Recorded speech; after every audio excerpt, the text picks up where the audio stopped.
Hello, hello. How's it going, everybody? Just trying to get all my buttons situated here. How's everybody doing tonight? Let me get my chat thing moved around here. Yeah, I had to run out to the airport and pick up my brother-in-law, and I wanted to stream last night, but I just got busy on other projects, and it just didn't happen. So I figured I would do it now. You know how it is. You put things off, they never get done, and I got a lot of little projects I'm working on, so I'm just trying to finally stream. I like to do it 3 times a week, but sometimes it just doesn't work out like that. So, Andrew S., how's it going? Thaneth, I think. I'm not sure. Hello, how are you? I'm streaming live on my Facebook group, my Facebook page, and on YouTube. And if anybody would like to jump in and hang out and talk about 3D printing and stuff, I've got a link there. You're welcome to do so. There's a few people I got on Twitter, and I threw them the link real quick, and they may or may not pop in. I'm not sure. But all my regular people that know me, that I hang out with and talk to all the time, are welcome to join in.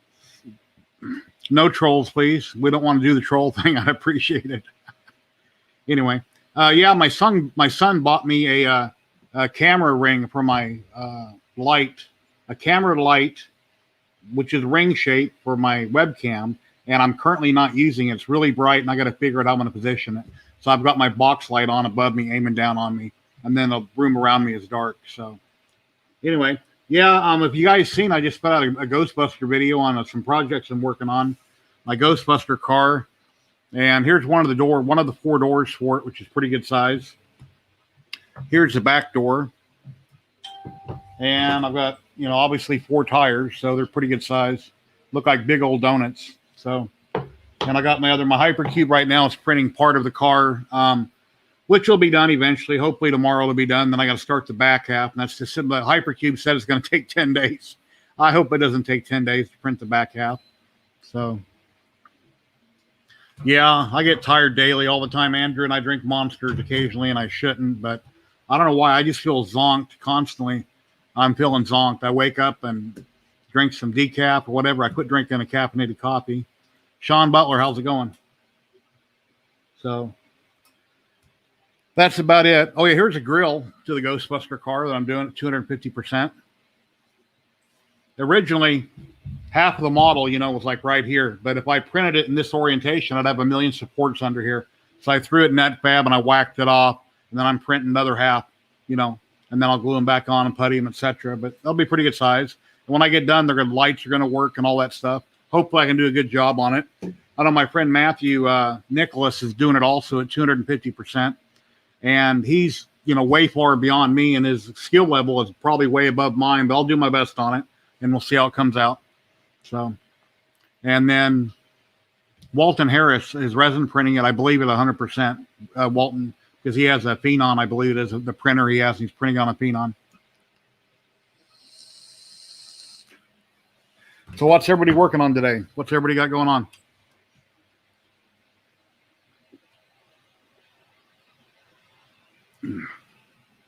I don't normally drink Coke. I quit drinking it years ago. My wife buys these Coke Zero, so I have one occasionally. She's probably watching in chat right now. She hangs out in the bedroom watching TV, and she's on her cell phone watching YouTube quite a bit. So I'll try to keep things going until other people pop in and we get a conversation going. Like every time I go live, I think the last time I went live last Sunday, I was on for like 4.5 hours. It was pretty long. And then my weekly stream coming up this Tuesday. I haven't chatted with him yet online. Well, I've chatted with him in a PM, but we haven't talked yet on StreamYard. I'm having Trevor McIntosh on. He owns a 3D printing store, and he also runs a Facebook group where you can buy Amazon returns, a lot of printers and stuff. So I'm going to have him on Tuesday at 5 o'clock. So that'll be coming up Tuesday. When I see that, Sean, I'll pop it up on the screen. I got a big long lag here. I can see YouTube like 20 seconds before I can see it in StreamYard. 200% 3D Optimus Prime and tuning in the laser. Toy Maker 3D Optimus Prime and tuning in the laser. Oh, that'll be cool. Here we go. I can put it on the screen now. It just popped up. So that way you can kind of see how long the delay is. Quite a bit. So quite often people will be streaming and they'll answer comments before they can put them on the screen because they haven't showed up in StreamYard yet. I guess I could have streamed with OBS, but then I couldn't have guests in. So whenever I do a video once or twice a week, whenever I get around to doing a video, I tape it with OBS. And then I put everything on a flash drive. Then I go to my other computer where I got Movie Studio Platinum 16. And then I edit it in there. And then I upload it to YouTube. But for lately, for some reason, Movie Studio Platinum will put the video together, but it can't upload. It's got some kind of a server error.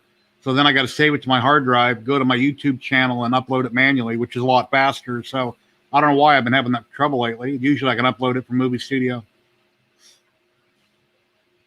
Marcus Adams. Hello, Marcus. Yeah, when I watched the end of the video, Marcus, I had a commercial. I'm thinking, oh, no, I hope people don't stop right there the minute I say goodbye, because then, a little Ghostbuster theme and, then I dance a little bit. So hopefully you didn't have a commercial right there at the end and people were able to watch it. So I wish I would have had more to show on the car, but I don't have that much done. And my Hypercube, I've got it printing at 2,600 millimeters a minute is what it's printing at, which is really slow. And I tried to crank it up in Octoprint and it won't crank up. So I can't crank up the speed. And it's so, I don't know. I think it'll be done tomorrow. Because it's almost got the, where the dash bolts up done on it. It's just got to do the roof and some supports for the doors. Hey, here's somebody I know. Hey, Llama, how you doing? What's up? How's it going? Yeah, I threw a couple people on Twitter a link. I kind of ran out of time. I just got home from the airport, and I wanted to stream today, so I'm trying to hurry up and throw everything together. It's running. I literally just got it running like not even an hour ago. Let me take a full screen look at it. Yeah, I went into Octoprint and I tried to crank up my Hypercube, and it doesn't have a setting I can change for some reason. I'm printing at 2,600 millimeters a minute in S3D, and I'm printing really slow, and I don't know. What? Go back. Why can't you speed it up in Octoprint? It just has a blank box. It's not giving me little arrows where I can adjust anything. Hello, Dan. What's up, guys? There's on Octoprint, there's a feed rate and flow rate. Your feed rate is your speed, and your flow rate is how fast it spits out plastic. Yeah, we mentioned that. You told me that earlier, and with Chris. Okay, right now it says feed rate monitor. It's got a blank box. Says percent. I set it to 105 earlier, and I hit set on the feed rate. I didn't see it speed up any, so I don't know if it took it. 105 won't necessarily be that noticeable. It will be over a length of time, but it won't be instantaneously. Well, what can I kick it up to safely? Can I do 125, or because I don't want to ruin my print? What speeds did you have it set at for print speed? And what slicer did you use? S3D, and it's set to 2,600 millimeters a minute. Which is divided by 60. It's what? Divided by 60. 2,300. It's not all that fast. Yeah. I know in the slicer you can set it to seconds or minutes, and it's set 2,300, right? That's what you just said, 2,300. That's what you said, right? 2,600 millimeters a minute. 2,600 divided by 60 is 43 millimeters a second, which isn't slow. It's not fast. I've been printing for like 5 days now, and I don't want to crank it up so high that I destroy my print and lose it. Well, that's it. You're better off just, leave it alone. Yeah. When I will kick it down when I see it's going too fast. S3D and IdeaMaker, and I think all of them now actually do, but I know S3D was big on it and IdeaMaker's big on it. If they start seeing like short spurt, like if you have a bunch of little pins or something, it will slow it down to allow for cooling and stuff. So you have to look at your cooling speed. I can't remember an S3D. It's been so freaking long since I've used it. But I know it has it. It has a cooling speed. So if it sees like a short run before the next layer, or a bunch of short movements, it will slow it down deliberately Okay.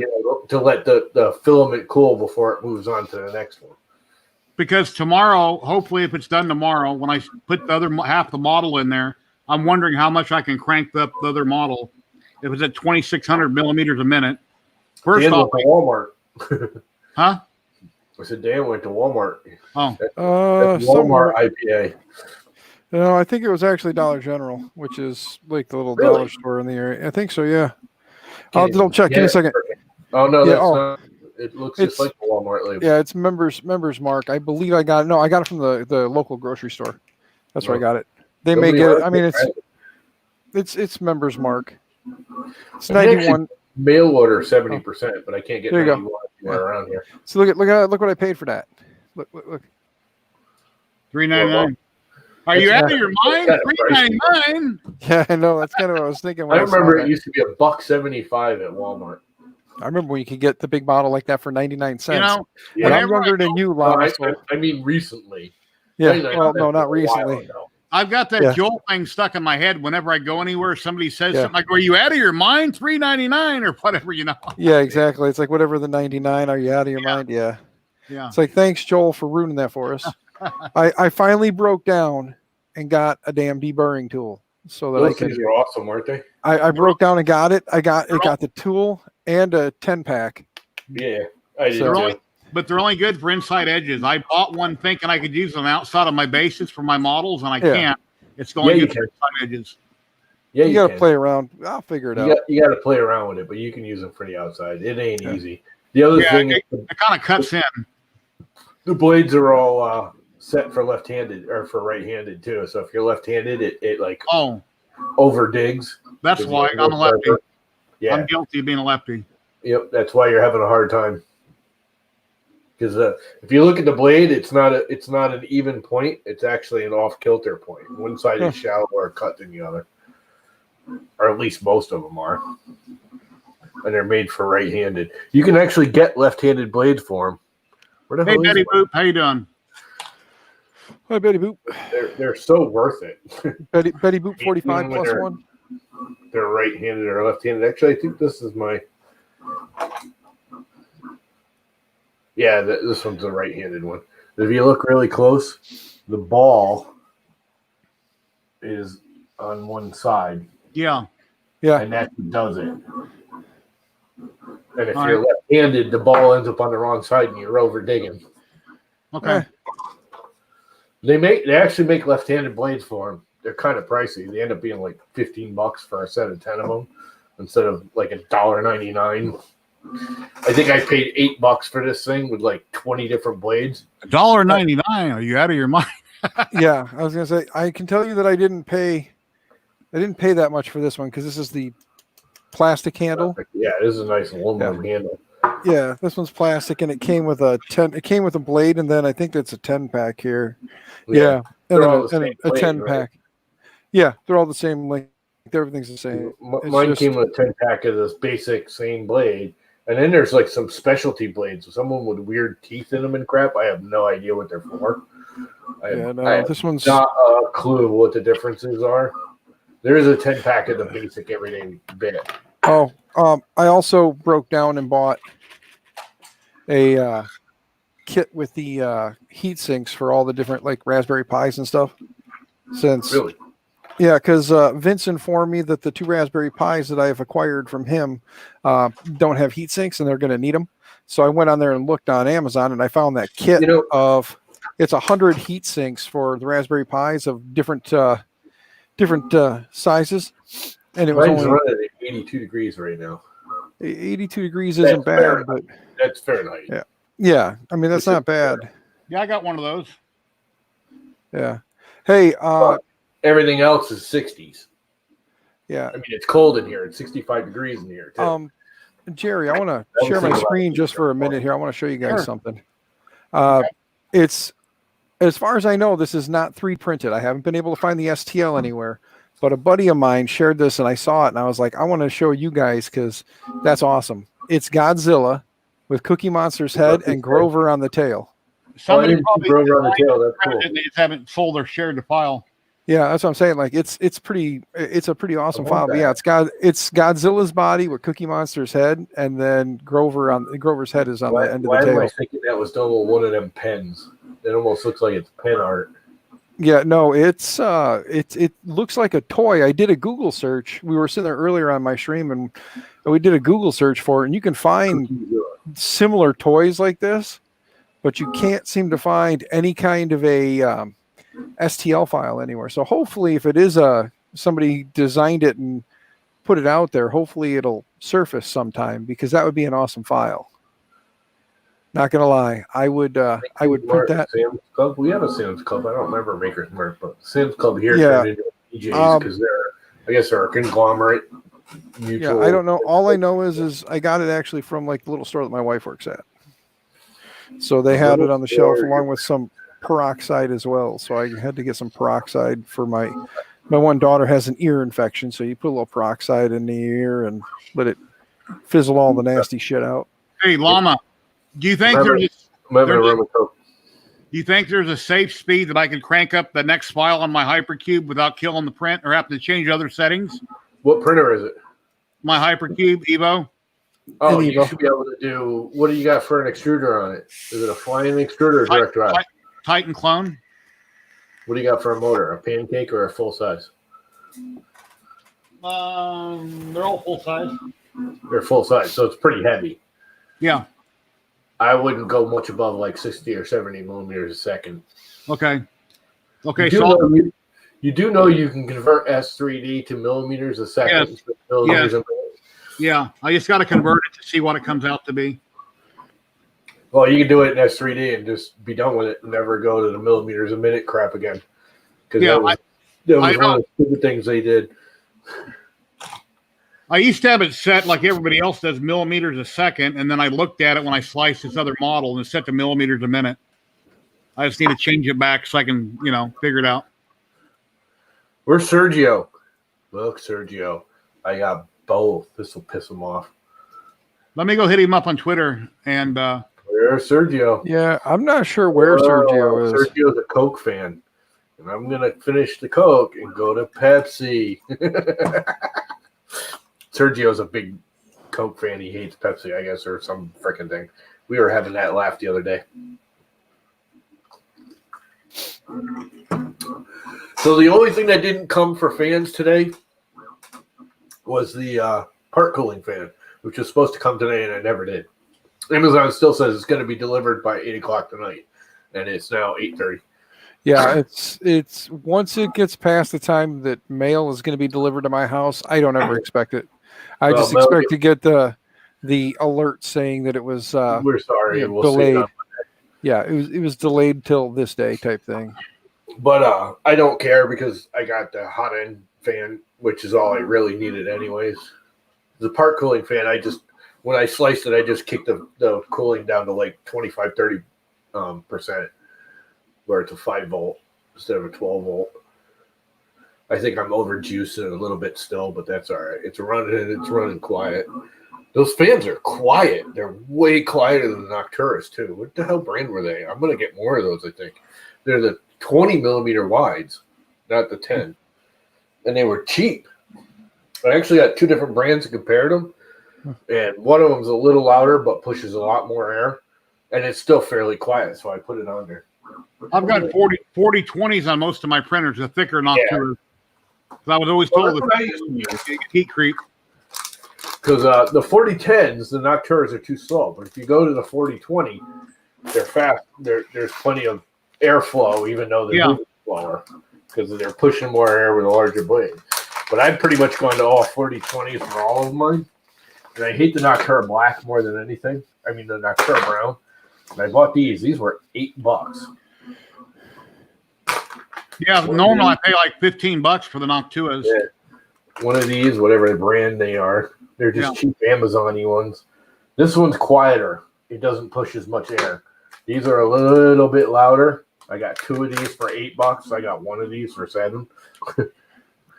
Llama, what's the max speed? Quieter. Llama, what's the max speed of your printer? What's the max speed of this printer? Yeah, Facebook wants to know. Who knows? not fast with the mirror on it. I think somebody cranked one up to like 1,000 millimeters a second, but it was only a square box. It never actually. I mean, when you're going in a box, you get close, but you're never getting much above 100 millimeters a second printing. Yeah, because it's got to accelerate and decelerate. And your acceleration times and all that crap will determine it. I think I've got it. I cap it at about 60 or 70 because I got the mirror on there and it's too heavy. I can go faster, but you start seeing artifact in it. I'll tell you what. It is instantly printing better than it did with the Duet. I don't know what about that Duet didn't like this printer, but it didn't. I think the slicer didn't like it, being honest with you. Because Idea Maker has when you go to set up your printer, you can select that it's a rip-wrap printer instead of a, matter of fact, I don't know if I changed it. That might be rip-wrap code. When I sliced it, all I did was turn the fan down. Turn the travel speeds down because I want to break it in. I think the driver is getting a little hot. One of my bearings went bad on my Hypercube. You know, the opposite bearing. One of my rollers went bad on my Hypercube that hold the belts. I had the belts fairly tight, and I took out a roller. So I ordered some new ones off Amazon, but they were larger diameter, and I went ahead and used them on one side.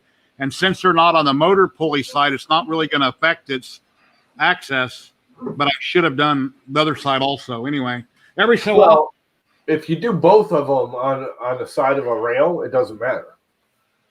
Well, one's a smaller diameter than the other, but they're still the same tooth.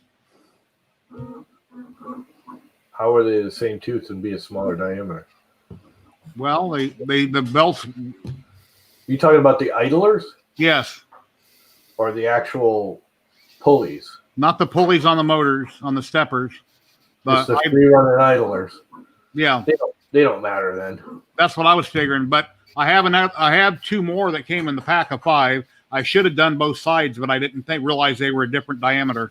The only issue you can have, and it will actually cause an issue thinking about it, is with the Core XY, your belt path has to be straight. And when you go to a smaller diameter pulley, your belt ends up shifting over a little bit. It's so minute. I'm guessing you went from a 20 to a 16 or something like that. I'm not sure. Yeah, what time period. You're talking about like half a meter and change, but it actually can if the gantry is pulling, if it's on one of the extra Y, as it moves along, you'll slowly find one side will pull farther than the other. You know, it'll kind of kink it as it moves out because one side's angled. Share to 3D Printing Club.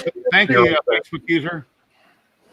If you click on the little URL on Facebook, the little URL for StreamYard, then when you accept that, then I can see your name on screen. How big is that thing?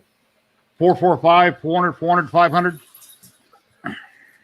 So your belt's more like almost 600. Yeah, they're pretty long. 450, 500. Well, face-wise. So they got to be a little bit longer in your actual printable area. Compensate for the head. Every so often, when the head's traveling all the way across the print, I'm getting a weird noise coming from somewhere, and I don't know. It's the frame vibrating during travel moves. It's just really odd. It just does it occasionally. Yeah, it's just a frame vibrating. That's the only disadvantage to box frames over the bed slingers. They're actually louder because of the way they're designed. They actually turn into like a vibrating speaker transmitter. They transmit more of the noise through the frame than an i3 does. They'll almost always be louder unless you put like all rails on it. And that's the one thing that rails, everyone's like, oh, the rails are better. And it really,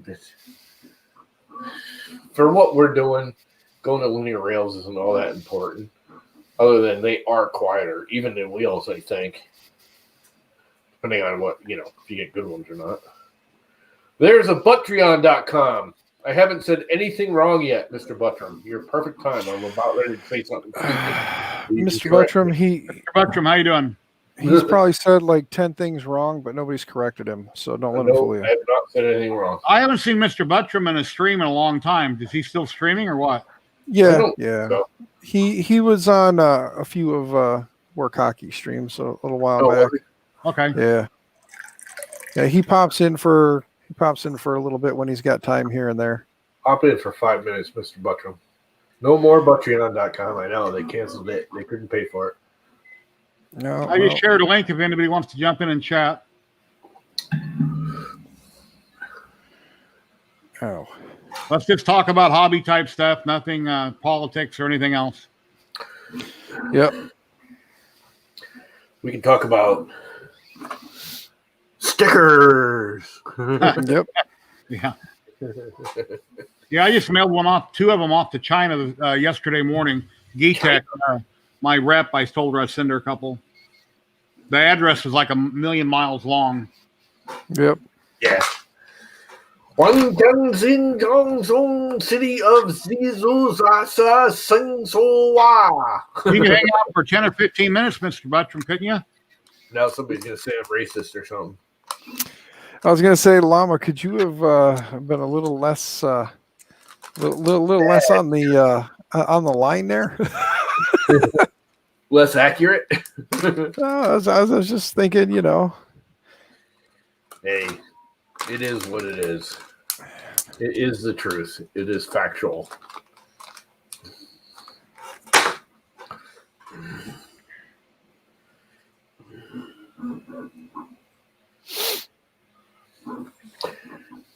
It's unfortunate, but it's factual. Well, I'm printing the front seat to the car right now on the Ender 3 V2. My CR10 is printing the hood. My TiVo. Oh, is that what you're printing is the Ghostbusters car? Yeah, working on it. It's just too I'm much doing the two back doors, the TiVo Trank to the Pro, and the Hypercube's doing the front half of the car. Then I got to do the back half of the car, and I've resin printed. I got the tires done. They have two sets of tires, one perfectly round. These have a flat spot in them, so I went in and printed the one with the flat spot, and they're hollowed out. Then I got all the ecto packs done. They're resin printed on my Olgu Mars. Oh man, that's awesome! Really good detail. I wish I had the frickin' time and energy and patience for resin because it's just so much better in some ways. But I just don't have the patience for the mess. It's not that much mess. Yeah, it is. You're just used to it. It's still messy and it's stinky. I gotta heat the garage. That's what I gotta do because then I could do it out in the garage and I would do it. Most resin you can't notice an odor on unless you got a real sensitive nose. I do. You work construction. You've been around everything. Yeah, I've actually gotten worse. I'm like I get wicked headaches now from like those things. I think my neighbor's got like a hairdresser, like his wife's doing hairdressing. I can smell that like hairdresser chemical, and they're way the hell over there. They're like a whole like 3 acres away, and I can smell something.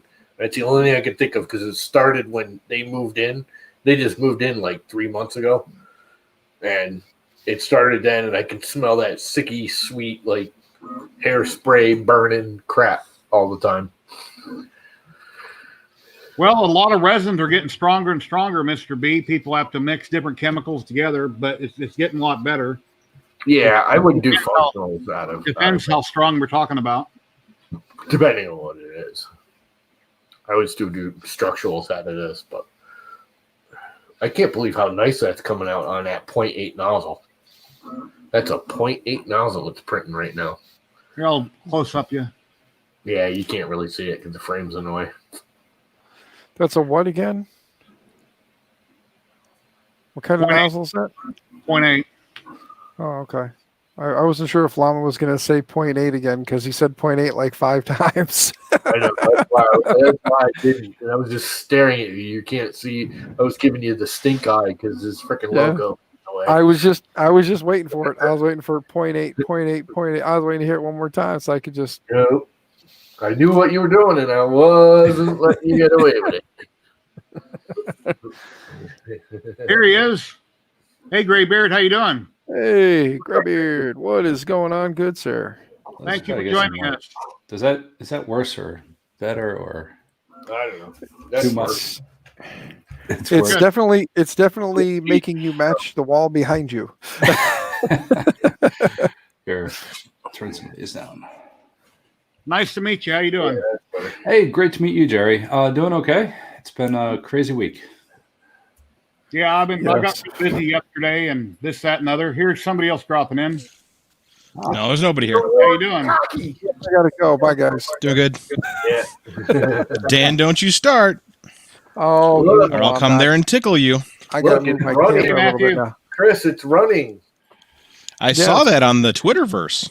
Yeah. Oh, I can't type in here. I have to type in YouTube. Yeah, you gotta actually type in the YouTubes. All right, let me Or find if the you- Ha YouTube. ha, graybeard. Ha ha ha. Well, you know what? I guess I could just answer everybody. Hi, Mr. Butchram. How are you doing? Hey, Marcus. Yeah, I'm streaming on YouTube, a Facebook group, Facebook channel. Okay. So anyway, and right now, what do we got? We only got one person on 3D printing and painting, my group, and 18 people on YouTube. Oh, that's 18. great. We got to up those numbers. Yeah, I think it's I time for a giveaway. I work on it. You know, Hey, Let's give away some of Dan's stuff that he got. Yeah. What do you guys want to start with? Here. A cat. You want to give away some Capricorn tube? No, cats. Ooh. Cats? We don't want. Yeah, we don't want to do Capricorn tube. We want to do cats. hey, Mr. Llama, since I got 5 people on the screen, you're off center. I'm looking at your shoulder. Oh, Ha ha, llama. Ha ha. twisted Chris, how you elbow. doing? You don't want to see me anyway. You just want to see the awesome printer running. Yes. Mhm. Not gonna lie. I'm only here for the Let's printer. get right on the printer and the printer only, and screw me. You don't want to see me anyways. Yeah, the heck with that Capricorn llama. tubing is pretty nice, though. Are we going to give something away or not? No, he's got a giveaway coming up on his channel. Yeah, I gotta. He's I just got- teasing. Yeah, there's way too many people that like. I was just kind of being a smarty. I can cuss a little bit on here, right, Jerry? Yeah. Okay. I was just going to be a little bit of a smart ass, and I was just going to buy 2 gift cards, two $25 gift cards, one for the state side and one for the, other side of the pond. There, figured I was going to buy a gift card for Printed Solid for $20 or for $25, and I was going to get a $25 one for overseas, and then that'd be 2 $25 gift cards or $250 for 250 subscribers. That was my deal. But then Mr. Randolph said, "Hey, I'll throw in." Okay, how you doing? He's like, I'll throw in a 25, or he's like, I'll do a $50 gift card for your giveaway. I was like, okay, cool. And then he got on board. And then next thing I know, now I've got 13 people or 13 wow. sponsors and about $700 worth of stuff I'm giving away Wow. for 250 subscribers. Did you decide what you're doing for the other side of the pond? Yeah, for right now, I can't seem to get any businesses on board. So we're just going to go ahead and taking money that we're getting, like a couple people have donated money. We're taking that money, like the $50 I originally was going to spend, plus a couple other people in the community have thrown in some money, and we're just buying. Basically, we'll do a giveaway for a gift card for that side of the pond, and then we'll roll for it. Whoever wins it, we'll ask them where they'd like it for, and then we'll $25 towards that company. That way, it'll give them the option to at least pick, and it helps us out because we don't have to try and figure it out over there. What have you been working on lately? Oh, very busy. So today I printed some ear savers just because I had some orders, but actually been working on a table that I designed in 3D Fusion 360, and it's for board gaming. But this is not 3D printing related; it's more woodworking. That's fine. It's Yeah. still hobby related, so that's fine. Dan, you should check out 3D Jake over on the other side of the pond if you haven't already. I don't believe I have, but I will talk to them. They are kind of like a printed solid over there, but they're very big. Okay. Yeah, I'll talk to them and see if they want to get on board for something, because I managed to get filaments.ca up there to Nice. yeah, so for the Canadians, I got some at least one dedicated sponsor for Canada. So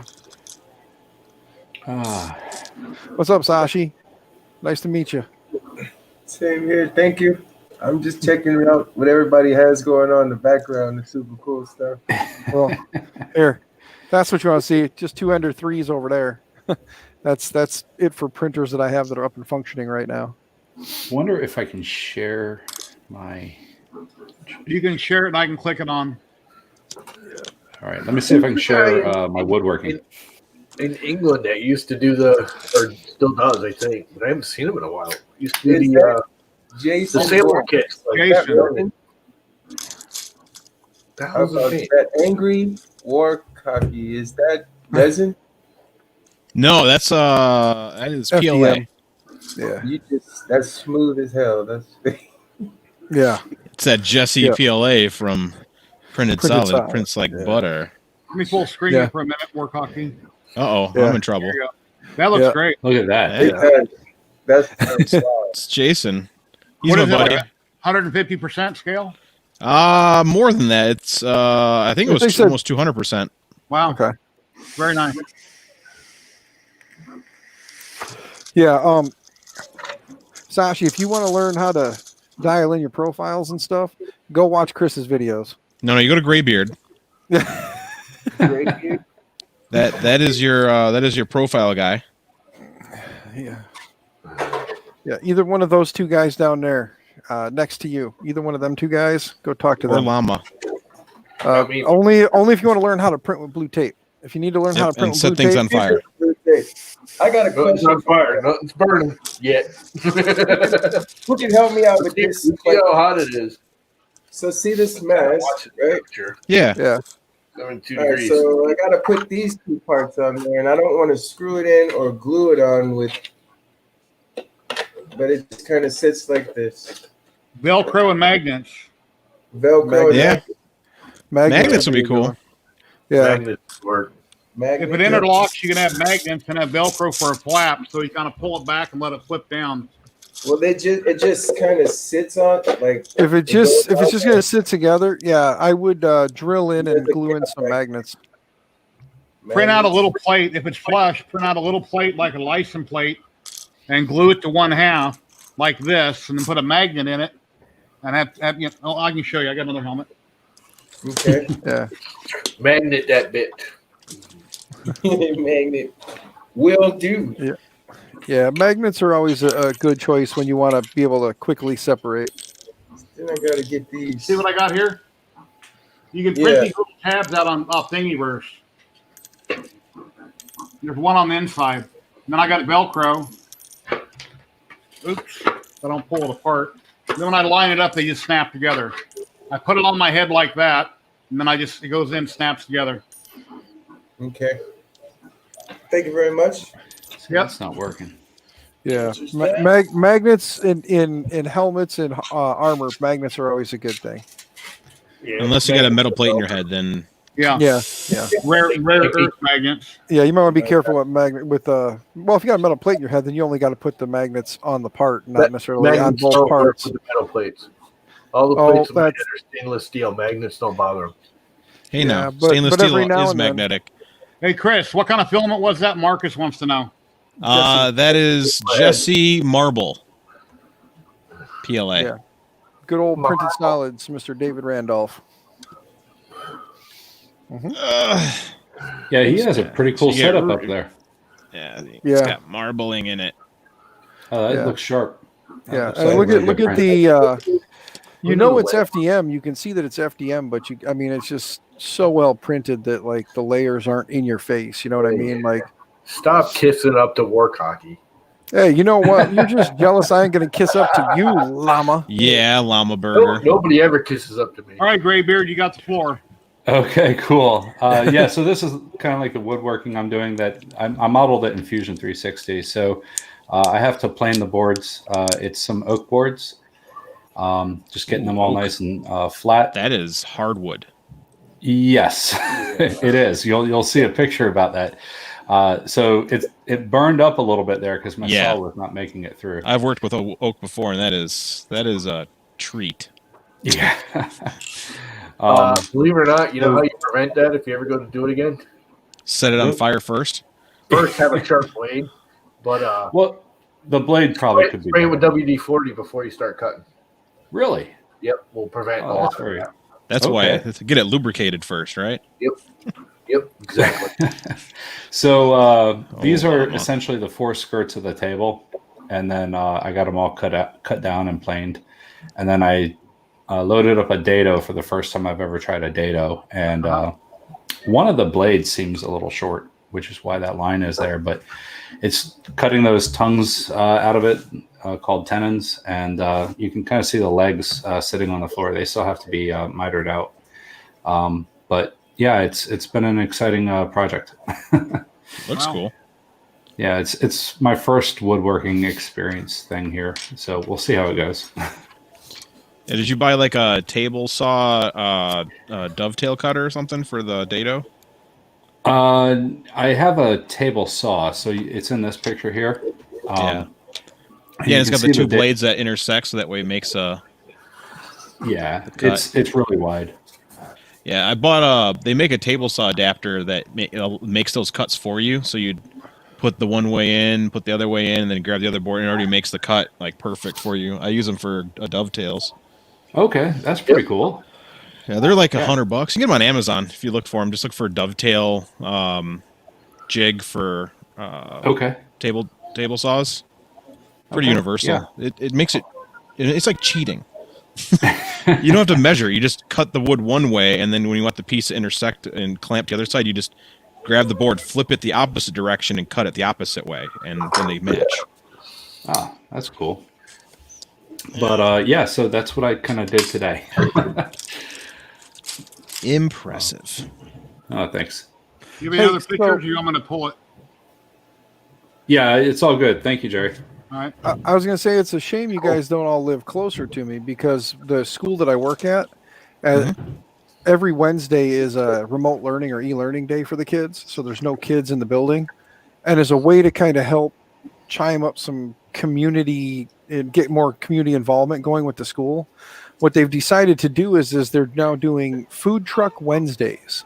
So every Wednesday from from 10:30 to 1:30, they'll have a food truck, just one of the locals that runs a food truck. They'll have them come to the school, park in the parking lot, and they're out back. You know what I mean? It's all outside, so nobody's coming into the building, and they can help better keep everybody spaced out. But they're also making it not just for the staff, but they have it open to the public too, so people in the area can come to the school. And they just did a big article about it in the paper and make a big big deal about it. He'll be back. I'm sure. No, I kicked his video, but it kicked him. I didn't mean that.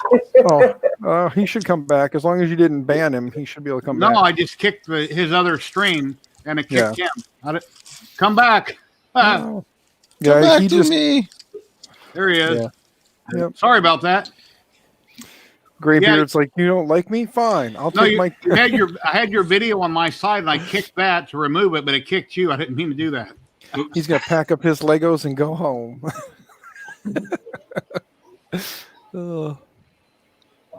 I thought I hit a button. I just moved the microphone because I realized it was kind of behind me. And, Okay. This coming Wednesday, they got a pretty good company going there. Grandma Rosie's Sweet Treats. Yeah, we do that in Rockford. There's the Nicholas Conservatory does a food truck Tuesday, and like 10 to 12 food trucks will park in the Circle Drive. Yeah, it's like a circular parking lot in the front, and you can like park in the parking lot and walk up to each food truck. But now they did it. Now due to the restrictions, you can drive by each one and like almost do like window service. That's cool. So apparently, this last Wednesday they had 150 people served. That's not bad considering Wednesdays we don't have full staff, and full staff would put us at about 120. And we don't have full staff on Wednesday because a lot of our aides and paraprofessionals and stuff like that aren't in the building on Wednesdays because there's no students to assist.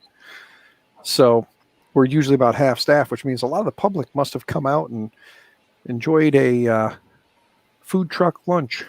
Wow. Yeah. That's pretty cool. I think a lot of people are trying to find ways of getting outside, and a food truck's a good way because you're not really eating with other people. No, that's what I was saying. Like, you can come up and grab it and go. And the only reason I'm bringing this up is because not because it's really the school that I'm at, but it's just kind of like a cool community thing. You know what I mean?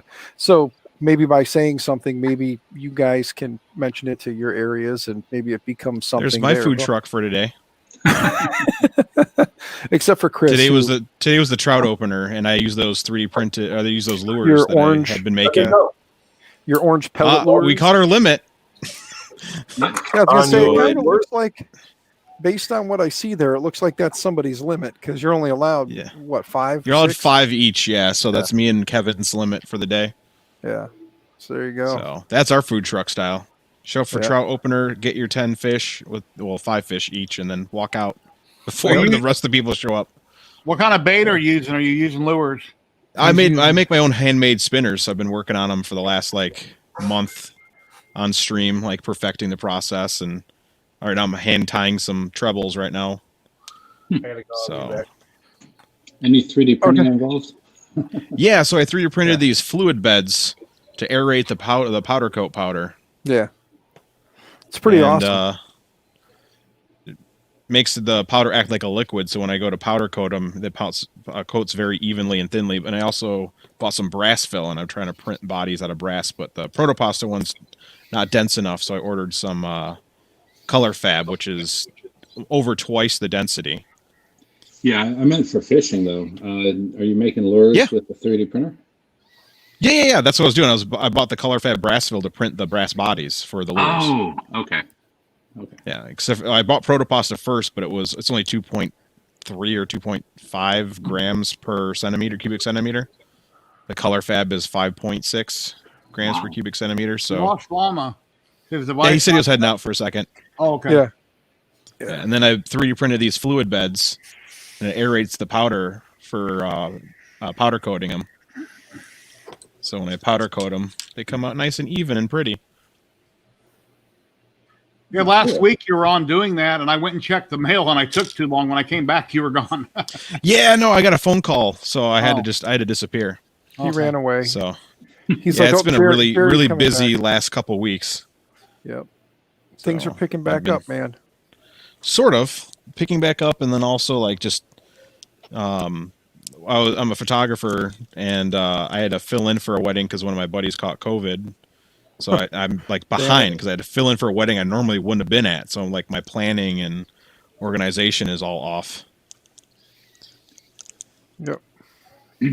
So I'm like a week behind where I should be. Anybody watching, if you have any questions, feel free to ask. I have an electrical question for any of you electricians out there. You can help me with Sure. copper tape project I took on that I'm still playing with. Copper But I do not understand the basics of electricity, but I know not to shock myself, right? So yeah, I have a lamp idea that I'm making. 3D printed this chair. This model's from Crafting Dow, someone I follow on Instagram. And I have a wooden version. I 3D printed a wood version to possibly make it more conductive, right? But the theory is I should have this tape so I touch and it comes on. But yeah, like those old school lamps from the 70s. Magic lamps, used to call them. Okay, so I have this, and if I touch it back here from this copper part, it works. But whenever I try wiring something like you see here to here, what am I missing that it won't? I can use the tape and do like this and touch, and it'll come on, but just touching the tape will not. There's like a allow- $5. Hop on Amazon. I can't. There's actually a video you need to watch this video. It'll teach you what you need to do. I think the tiny sensor you have there, when you extend the length, it can't sense the change in connectivity. So when you touch it can't really sense it the further it gets away from the sensor. But they make one specifically for those lamps. For doing like that. Well, this is what it is. It's just a USB, right? And I plug it into any USB spot, and it comes up. All right? Yeah. But Yeah. So you need to. Why would I run the power? It won't. That's what I'm saying. Well, if you run the power to it and you can still touch it, then the issue is getting something connected to that back pad. You need to be able to to be able to touch the back pad on that, not necessarily run the power to something else. You know what I mean? So it's going to be being able to get that. Maybe take a piece of wire and solder it onto that, like kind of rough it up. Let's solder a piece of wire onto that, and then run that down to underneath the bench or wherever you're going to put it, and then just leave it where you can kind of take your finger and touch somewhere. You know what I mean? Because the copper pad on the back, solder to that copper pad, and then run a length of wire out and see if you can touch the other end of the wire. If you can touch the other end of the wire and it turns on, that's where you're going to have that's what you're looking for. You're looking for that right there is negative charge. Like, does it matter which wire I put to this? So I don't. Well, it's just going to be any wire. You're not going to connect it to any power. You're going to plug that in and get power to it from somewhere else. Then you're just extending that. Yeah. And that's all you're going to do is you're going to want to pull that copper. If there's a hole in there, you could do it right now. Plug it into your USB. If there's a hole in the back of that copper pad, shove a wire through it and wrap it around so it's touching the copper pad, and then touch the other end of the wire and see if it turns on. If it does, that's all you've got to do is just run a wire from that copper pad down to wherever you want to connect it. You know what I mean? I like that. Thank you very much. I'm doing that right now. Hey, sometimes I can find a simple hack to something. Now, when he gets electrocuted, we can blame Dan. Yeah, I mean, it's USB powered. It's not going to zap him. It's 5 volts, but still. 5 volts DC. Yeah, that's actually a pretty badass print he's got there. That lamp. That lamp is awesome. Yeah, there's a video by what's that guy's name? Hanging Technology Connection. Okay. And it's going to be like this. Oh yes, there is a video by Technology Connection. Nice. Yeah, and it tells you how those lamps used to work and why they work, and it's really good at explaining. And they actually make a board breakout to turn any lamp into that kind of lamp. Yeah, that's pretty cool.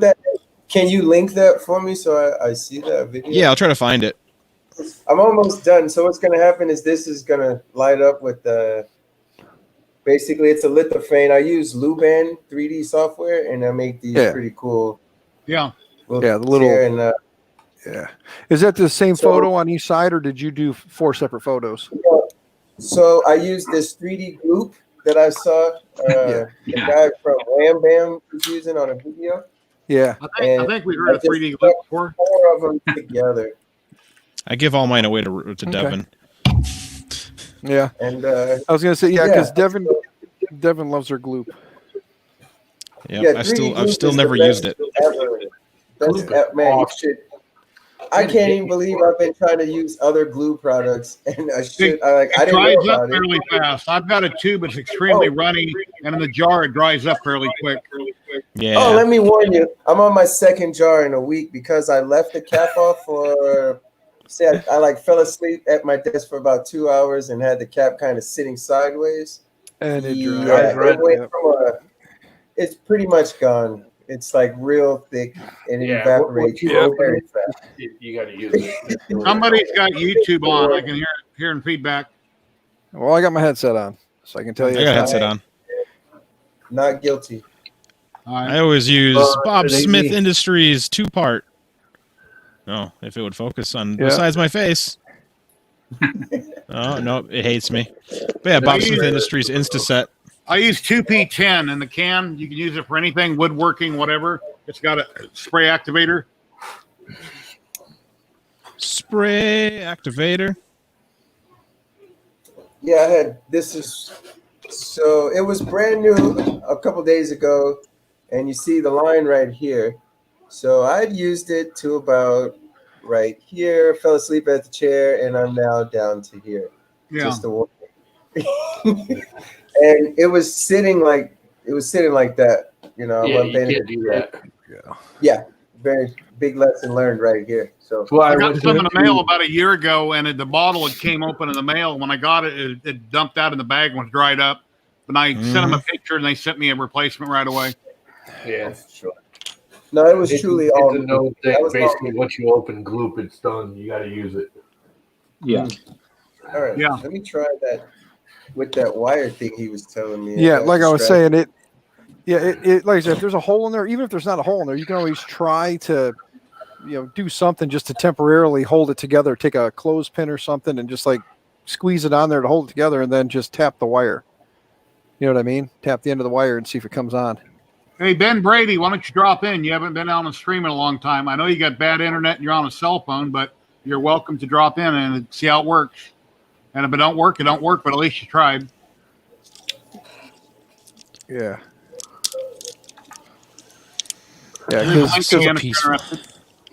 Yeah. Ultimately, the wire is doing nothing more than just trying to kind of expand your connective surface or lengthen the area of connectivity.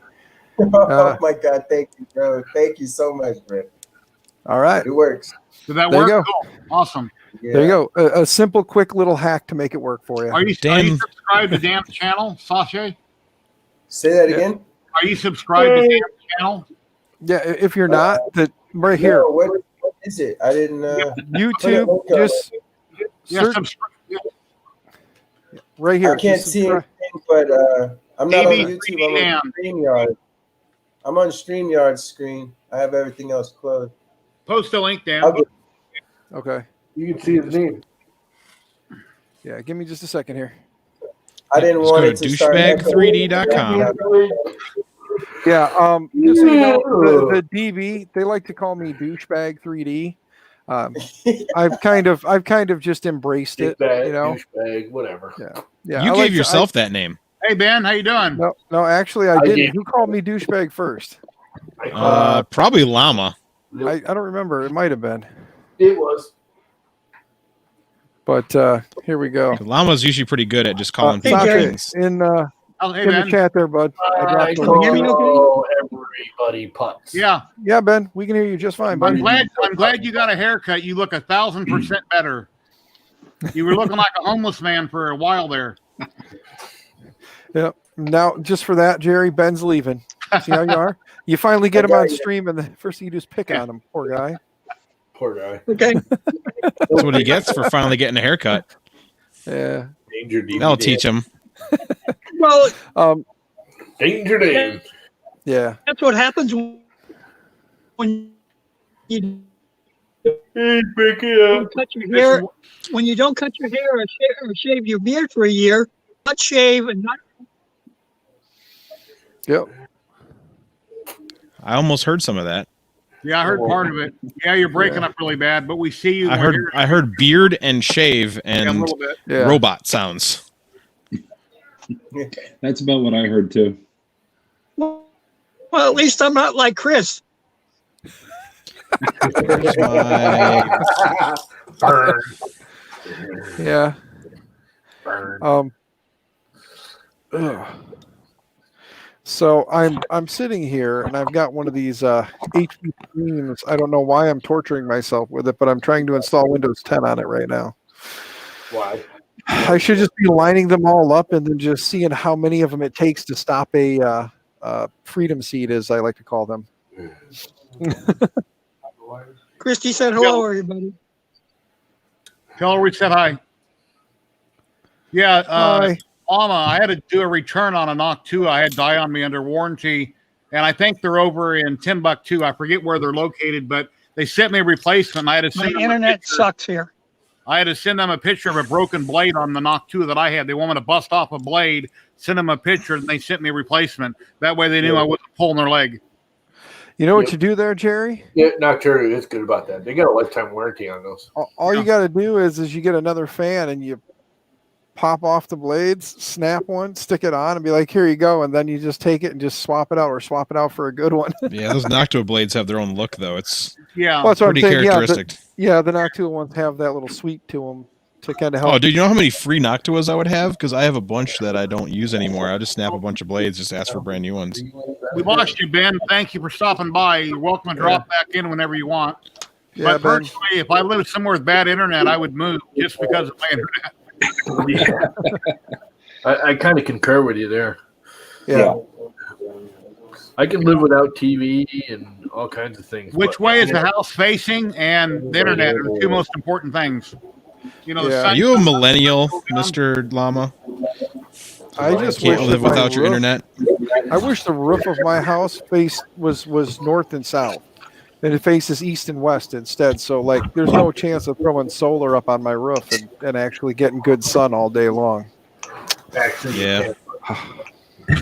just angle the panels off the side of the roof. You don't get then you know, they look crappy. exactly. And then the you have homeowners rails association and shows up your house and tells you to take them down. Oh, I don't have a homeowners association here. I'm lucky. Yeah. Shut up, Cortana. I don't want to hear your spiel. They do look Cortana's ugly. the best. When you pitch them, they're terrible. In No, Cortana is not the best. That's why I Well, really like the Tesla tiles that look just like actual. Shingles, yeah. Yeah. They look Those like an actually actual look pretty shingle. cool. Yeah, the They problem do though look cool. is like a lot of people that I've seen or things, and every time I've looked into it, everybody says it's a pain in the ass to actually get on the list to get those. Like, Yeah. you can send them money, but you may not see those. They may not come out to do an install for 10 years. You don't know. It's whenever they can find an installer in your area that is certified by Tesla to do the install. All I know is I have so many friends that switch to solar and they're having so much more fun than I am. Yeah, it's amazing how much money you save when you don't have to pay for power. Yeah, and out here they do buyback still. So like if they feed more energy in, they get a certain credit per month from their, because you still have to have electricity. There was 2 ways of doing that, where you can do the battery store, where you actually have your panels and you store battery and you can use an inverter, or there's during the day you just have the panels up and you let them run, and it either goes into your house or back feeds into the system, and then they'll buy that from you for a certain percent or a certain amount, and then in the evening when you go back to actually pulling from the grid, they'll kind of offset. And the thing is like you actually end up paying more than what they're paying you. So you actually pay you like 70% of what they charge you per kilowatt hour. Yeah. So yeah, my buddy still makes out in the end. Yeah, because I mean, hell, Like, 30% ends up zeroing out. Yeah, 30% of a power bill versus 100% of the power bill. I'd rather pay 30%. I'm just saying. Graybeard, have there are downsides to the battery. you ever seen my messy hobby room? I have not. Graybeard, guess Wow. what? You're going to see the messy hobby room. Yeah. Yep. Yeah, there used to be a Okay. living room in my house. Now that's where I'm currently streaming from, and that's my man cave. Wow, I like it. And then I have a patio outside. This patio is underneath the house, and I'm enclosing that currently. I've got a wall put up right here, and I'm currently working on it. When I get some more money, I'm gonna, insulate it, drywall it, finish it. And here's the door that I'm thinking right there. It's got a blind built into the door. That's cool. I think it's finally time to start a drug deal. that makes money quick. Then Robbie Mack modified a banner that I had. I sent him some files, and he modified it, and he made me up a banner. Got a good price on it. That's my hypercube below it, 400 by 400 by 500 ZYLTECH hypercube. Awesome. How do you like the hypercube? What's that? How do you like the hypercube? Yeah, well, it was a lot of fun building. When you get no instructions, you got to kind of figure it out as you go. But once you get done, then you're an expert. It's so-so. I've had a lot of good prints on it. I've had some bad prints. Right now, I'm printing half of my Ghostbuster car. Here's the grill to it. Matthew Nicholas is doing this at 250%, and I'm doing the same thing he's doing. And I've got half of the car on it now. It's like a 5 or 6 day print. I don't have the speed cranked up like I should. So hopefully tomorrow I can print the other half of the car and crank up the speeds on it. But yeah, Would you start with that yawning llama? it isn't my go-to printer yet, but I do like it. That's cool. That's cool. I saw some interesting things on your desk picture too. I think if what you're thinking of, I think those are actually props that Jerry has printed. Are they? Okay. I believe so. The 2A items that were in the photo, I'm pretty sure that's what he's referring to. AI. 2A, Second Amendment. Oh, okay. Yeah, there's. I kind of figured that's where Graybeard was going, because I know Graybeard's a bit of a 2A guy as well. So. Here's a white one. Talking about this? Oh, okay. Yeah. I got a white one, the black one. I got the file off Thingiverse. Oh, okay. It looks nice. When I tested out this PETG, I believe it is, I posted on my Amazon review. Amazon denied my review, and then I realized why, because I had this picture in it. And it's a toy, but it looks real. Yeah. So the real one's in the bedroom put away, and this one can lay around the house. So if somebody ever breaks in, I can hold them at gunpoint with this till I get the other one.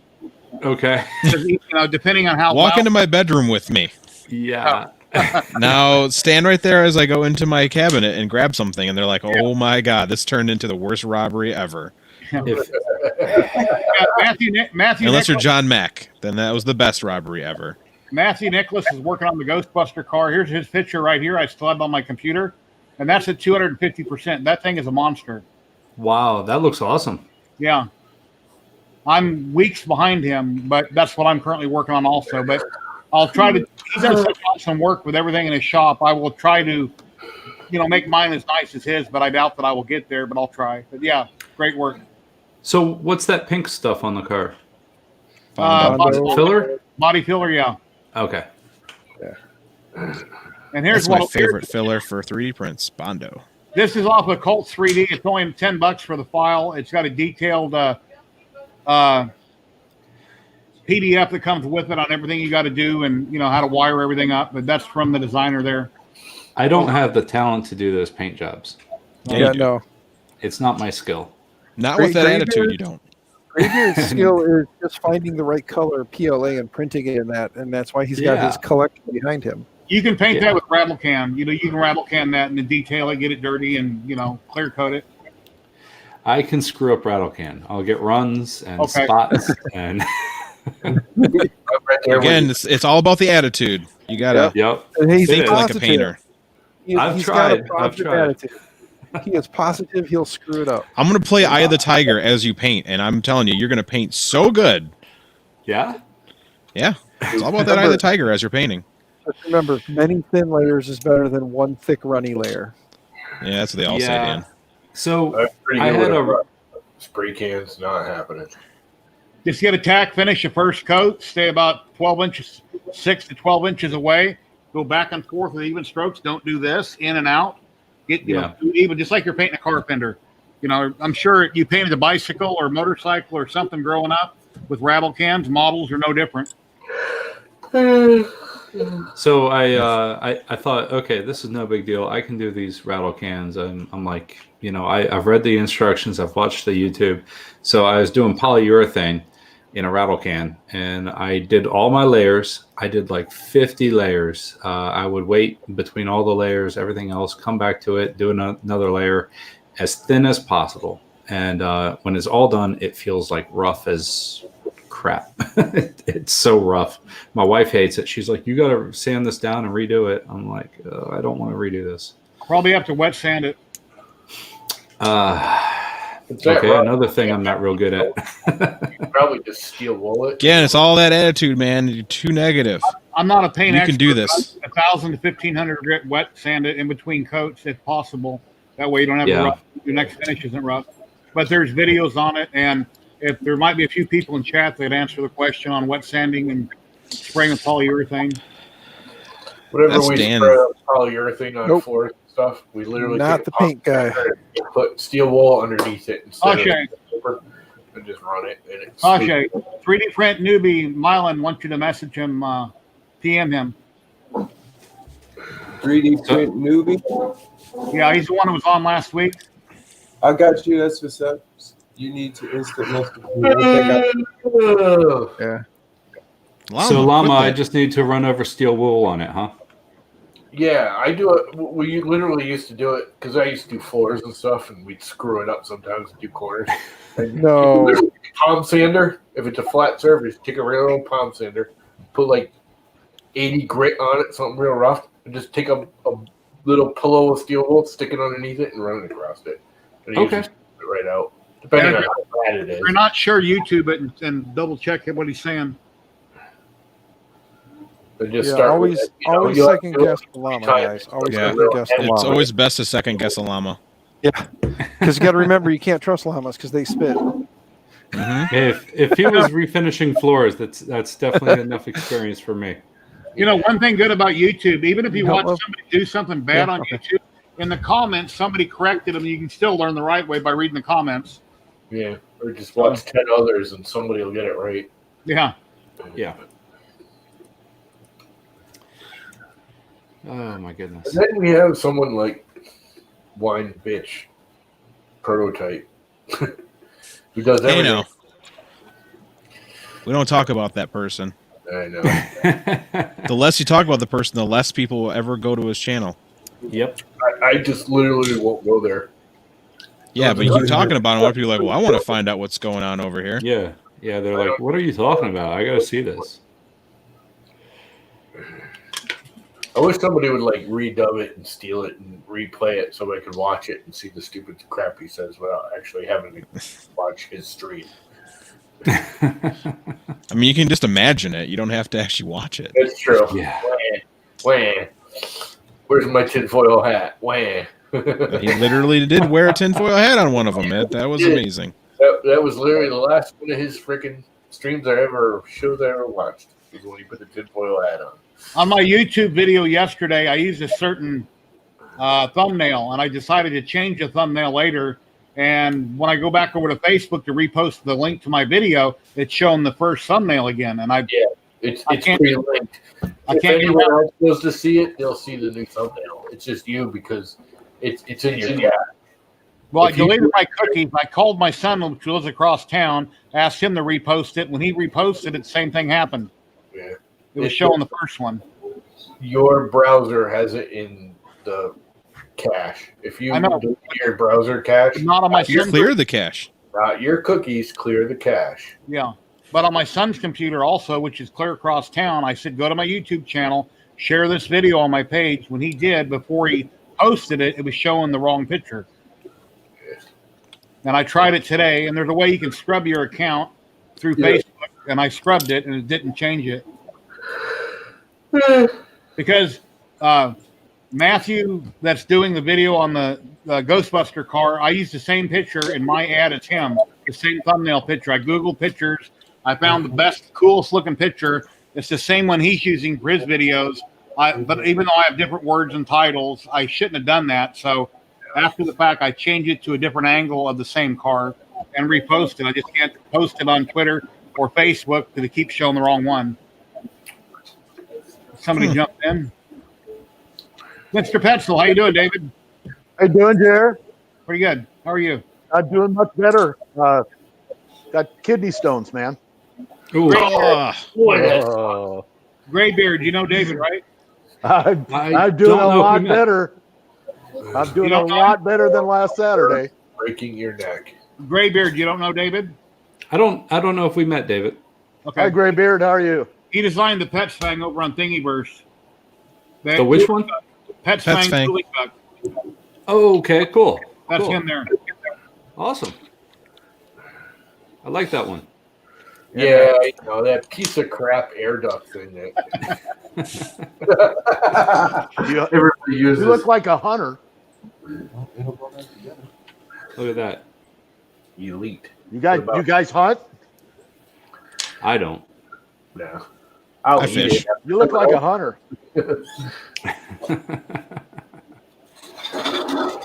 I ride bikes. In hunting, I just know where the meat is. It's in what kind of bike you ride? I have a Harley, street light. You have any pictures you want to show off? I don't know if I have any on my phone. Let me see. He owns a bike. He doesn't have pictures of it. What kind of Harley man are you? I quit riding. When I retired here in Vegas, I wanted to get another Harley 6 years ago, but every other day somebody's getting hit on a bike here, and I can't own another bike here in Vegas. Oh, no. Too many people run a light, stop signs constantly. Yeah, Florida's real bad. I rode my bike through Florida, and I couldn't believe the number of accidents that were happening, like literally right in front of me. I don't know what's up with Florida. All the old people. Probably. What? Vikings in chat. Let's see if I can find a photo. So I have photos of my bike somewhere, but I just don't know where.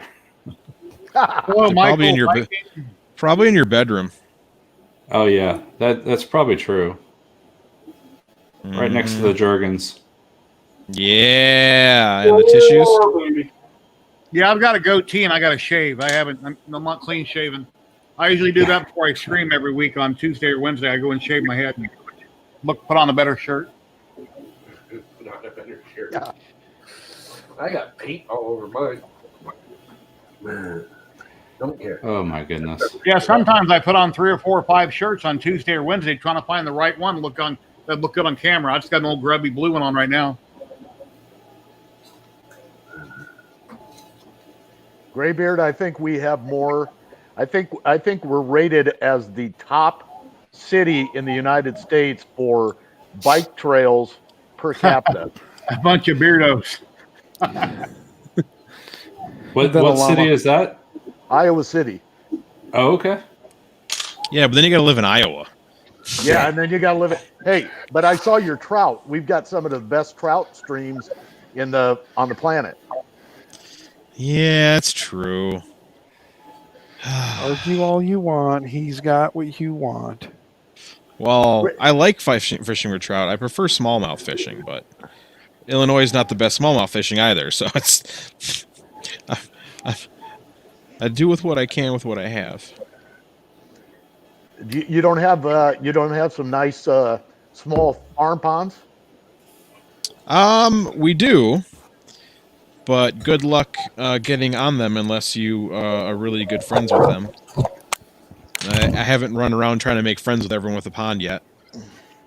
And everyone that does farm ponds out here, they just stock largemouth and bluegill. That's it. Hey, David. And that's nice, but largemouth don't fight as well as smallmouth. So what's the point? Yeah, I like both. You get here in Iowa and they're farm ponds. Yeah. So the farm ponds are stocked by they're stocked by the farmers, and they stock what is going to keep the pond clean. So you get catfish, you get a lot of smallmouth, you get and you get whatever the DNR is going to give you free. So nice. Have you ever seen them stock a pond? Yeah. It's out of a friggin' dump truck. Yep. Yeah, but at least here in Connecticut, I used to work for the state, and the state has its own trout because we're trying to get the trout back. We actually tore down all our dams. Blah blah blah. We have a trout nursery or whatever. Yeah. They literally take them out of it. It's an old used gas, tanker truck. Yep. Mm-hmm. Yep. The pipe. And they shoot the freaking car out of it like a t-shirt cannon. You see them fucking shooting through the air. Yeah. They're like, yeah, we know, 30% of them don't make it. Ben wants to know how's your powder painting going? Awesome. Amazing as usual. It's been a fun process. Stab myself. Like all things work hockey, it's amazing. No. Oh, here's a picture here. Here we go. Oh, cool. That's nice. Oh, very nice. Yeah, so I took it out because the school was doing a special day for the kids with different vehicles. So I took it out there so the kids could get on it and check it out. Nice. Let me see. I should be able to flip pictures. There we go. Oh, wow. Yep. This is kind of hardly. I don't know. I'm not. I like the tour more. Yeah. Yeah, it's meant for long distance. It's meant for just sitting on and cruising. I'm not into the rice burning freaking craziness anymore. No. No, I still like getting on a rice burner every now and then. I'm gonna tell you right now, I got a 2010 Kawasaki Vulcan. I love it. Mama's gonna The pick way on I you look from now at it, on.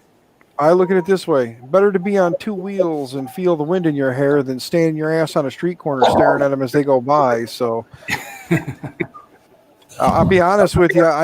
It doesn't matter that it ain't a Harley. A lot of guys anymore, as long as you're riding, that's all that matters, man. A lot of the Harley, hard ass Harley rider stigma has kind of gone away. I mean, you still have your diehard fanboys, and they're Harley or nothing, but a lot more of the community anymore has been a lot more of same attitude. Just better to ride and have fun than to sit your ass on the sidewalk and wish you were there. So buy what's in your budget and ride.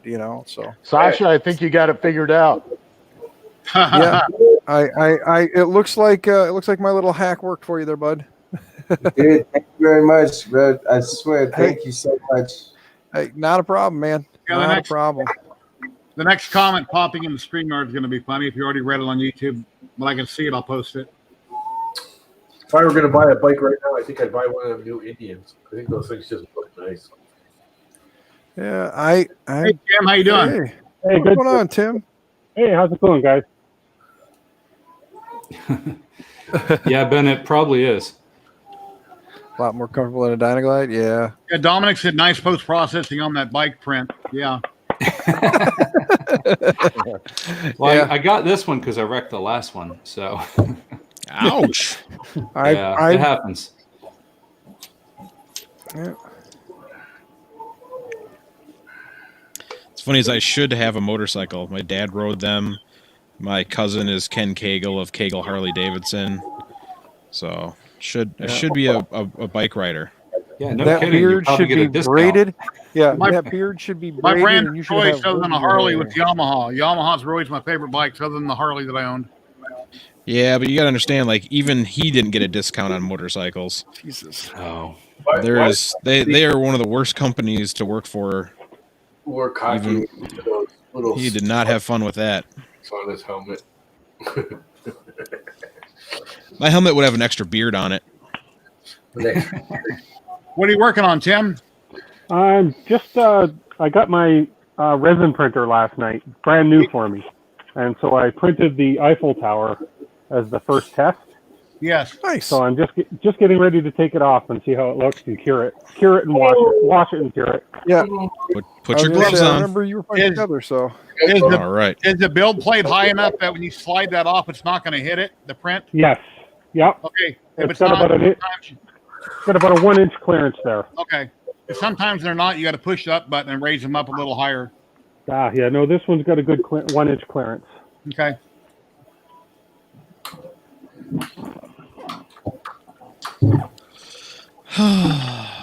Just making flies. Well, you just can ride making with one eye flies. as long as you don't get a bug in your eye when you're riding. You'd be fine.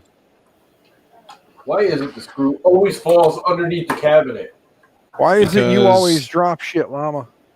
Because his name is Captain Screwy. Yes. The mold, my fingers don't work. Don't blame your age, you ageist. Yeah, you ageist. Why do 10mm sockets fall into a black hole? Old and I'm using it. Yeah, it's usually that black hole that's somewhere in the engine bay. Occasionally, it's somewhere in the center console. Every now and then, it reminds you it's there when you hit the brakes abruptly and you hear it roll from one end to the other and back. I swear every time I'm missing a tool, I blame my wife. It's like, where did you put it? Because You're I knew full I screen, had Tim. We're watching your every move. it. Yep. Look at that. Oh That's wow! gorgeous. Which resin was that again? That was the this is an Elegoo translucent. Okay. Okay.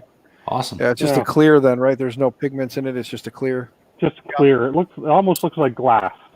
Yeah, I would say that'd be pretty neat if you were to get like a lighted base to put that on and have it kind of. Yeah, So But you like, gotta if you cure put- it, which will definitely make it foggy, and then you gotta clear That coat it probably again to would. get the fog out. It's amazing the detail. this Sashi thing knows gets. how to make it. When you touch it, it'll light up. Yeah, he does. I can do that too. I put Dan between me and the light switch, and I touched Dan, and he touched the light switch for me. Yeah, I've got a bottle of clear resin coming on the way. The headlights and all the lights on the Ghostbuster. I got to print everything in clear. So I got a bottle coming in a couple days. That's and I cool. only have an Elegoo Mars when I get the funds, whenever I get my taxes back from this year, because I screwed them up at the beginning of the year and I've been having problems with IRS. So if I ever get my money, I'll buy a bigger resin printer. I don't know that I don't think it's going to be it may be the Saturn, but then again, I think it's EPAX and a couple other companies have Omar Perez online is in talks showing there's some other companies out there that are just as big as the Saturn for right around the same price with better bells and whistles. So I may not get the Saturn. Have to wait and see.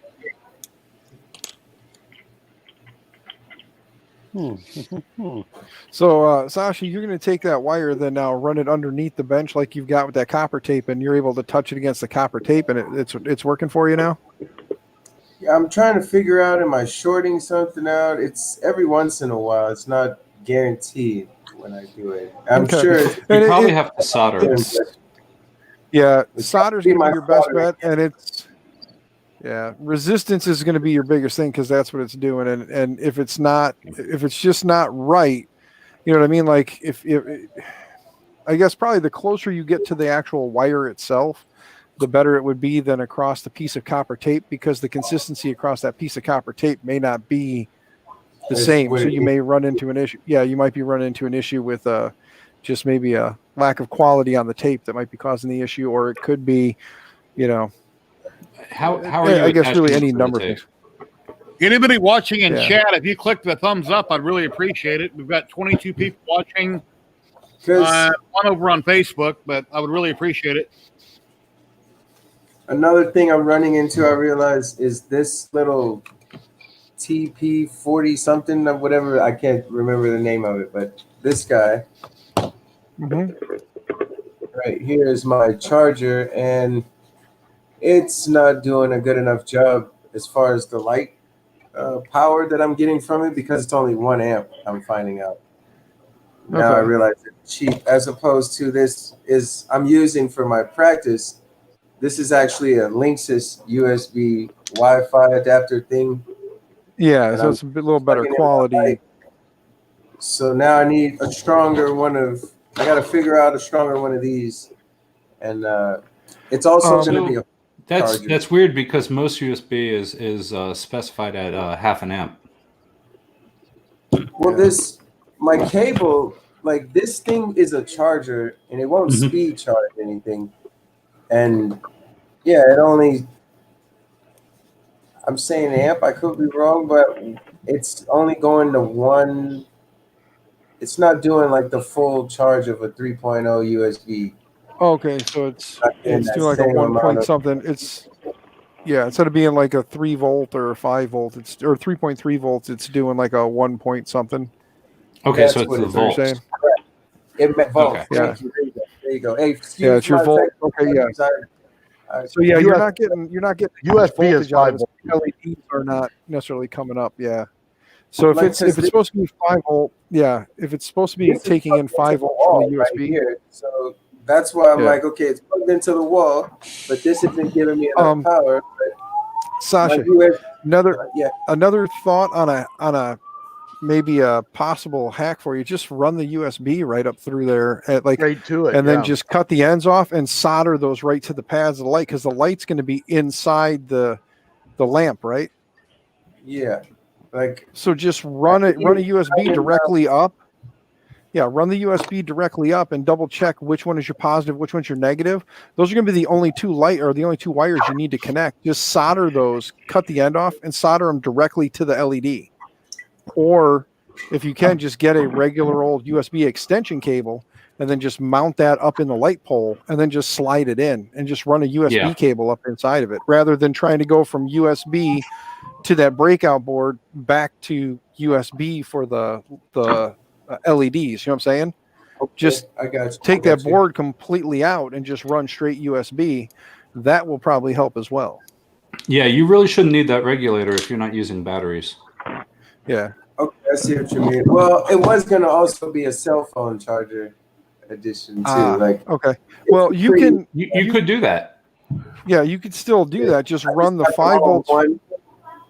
Just split it where you would have cut the end, and then just take your red and black, and then just kind of split it, red to one, red to the other, black to one, black to the other, and then that way you're running directly to the LED with a full 5 volts, and then the other is being sent down to the charger.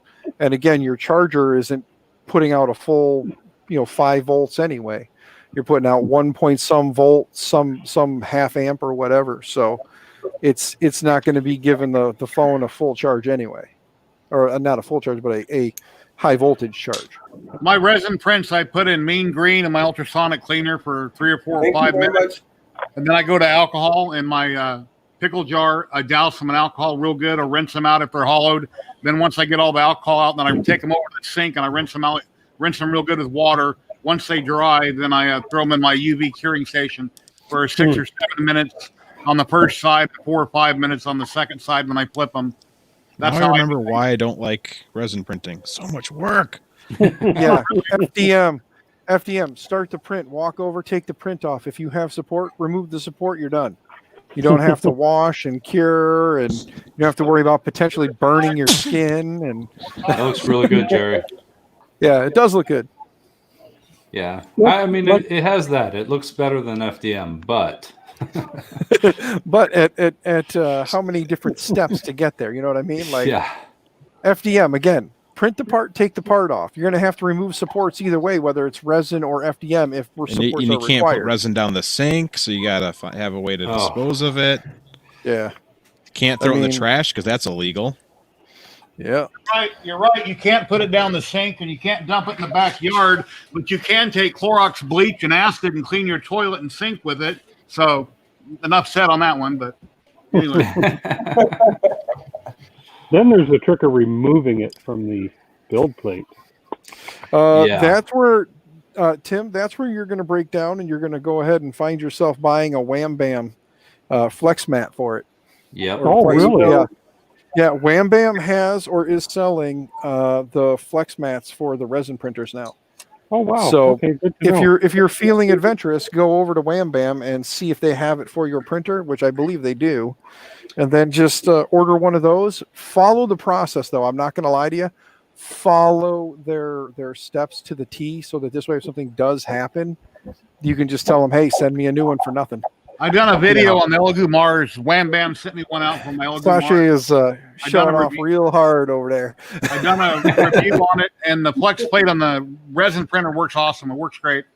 Oh, good to know. Yeah, but do not remove the sheet while it's over the resin in case it falls. The print comes off. You don't want to splash resin.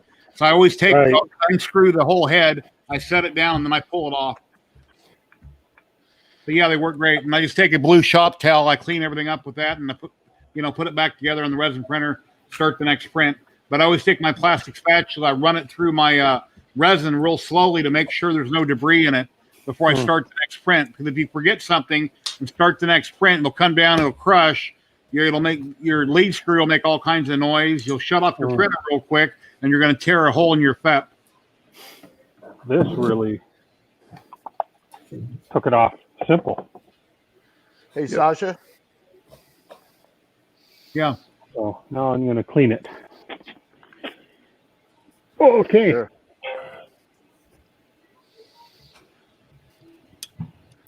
Here's Sasha. Here's what I do. Here's what I do for my ABLs that I build. I run that right in. I run the 5 volts right into the machine. And the 2 on your USB, the 2 outside are the positive and negative at 5 volts. Yeah. And they are not usually red. They are not black and red. They are not black and red. They are typically brown and black. Okay. Black would always be ground, right? Your brown, correct. Your black will be ground. Sometimes your brown will be positive, and that's typically that's a standard that manufacturers use. They use it in all of the any of the proximity sensors, any proximity sensor, any of the wiring conventions for laptops, computers. You'll typically 5 volt. You'll typically see 12 volt. You will see black and red. 5 volt. You'll typically see as blue, or excuse me, brown, and yellow is 3.5, sometimes or 3.3. But if you wire it directly, from your USB, you wouldn't even need that adapter, because you're working with 5 volts, unless your LEDs require 12 volts. No. Yeah. Just basic, like they max out at 5. It was saying on Amazon. Like they can don't overdo it. So if you go straight with your cord and wire it, just cut the end of it off, find the positive and negative, and then just wire that into your device, you'll have 5 volts coming from your charger, your wall wart. There's a lot of good brands on translucent film, and 3D ZYLTECH, I use that quite a bit, and it prints great. But there's a lot of great companies that sell translucent clear filament.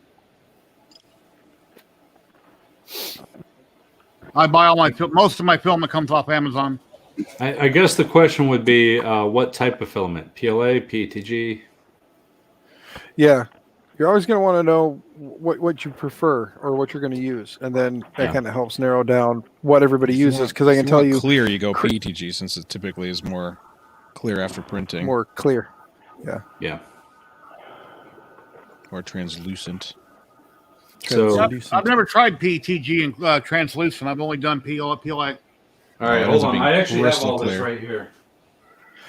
Graybeard may be a good resource when it comes to wanting to know about colors. That is the resource. This might not come through though on the camera, but this is it looks pretty white. clear stuff. Yeah. This is PETG. This is the one that Prusa Research did a bunch of testing and said came out really clear when they were trying to do optically clear. This is the Overture, but this is if you want PETG. Got it. For PLA, let's take a little field trip here. We have this eSun here. This is the old eSun, and I think they might have messed up and sent me the wrong package, but this stuff is just as clear or almost as clear as that PETG. Yeah. Trying to show that through. I want to crack that package. And then I've never over here, tried eSun yet, but I need to. this is the 3D ZYLTECH, and it comes out like a milky white color on the roll. I have that one. Yeah. Yeah, so that it's a little bit less clear. And then this is the other eSun. Sorry, they're still spooled on the printer. I don't want to unload them. And this other eSun, I think, is their natural, but they sold it to me as their clear. So yeah, you just have to check those out. If eSun did mess up the order, I would say they have the clearest PLA I've found yet, unless they switch their formula. But I'm still testing that. eSun change your formula? Never.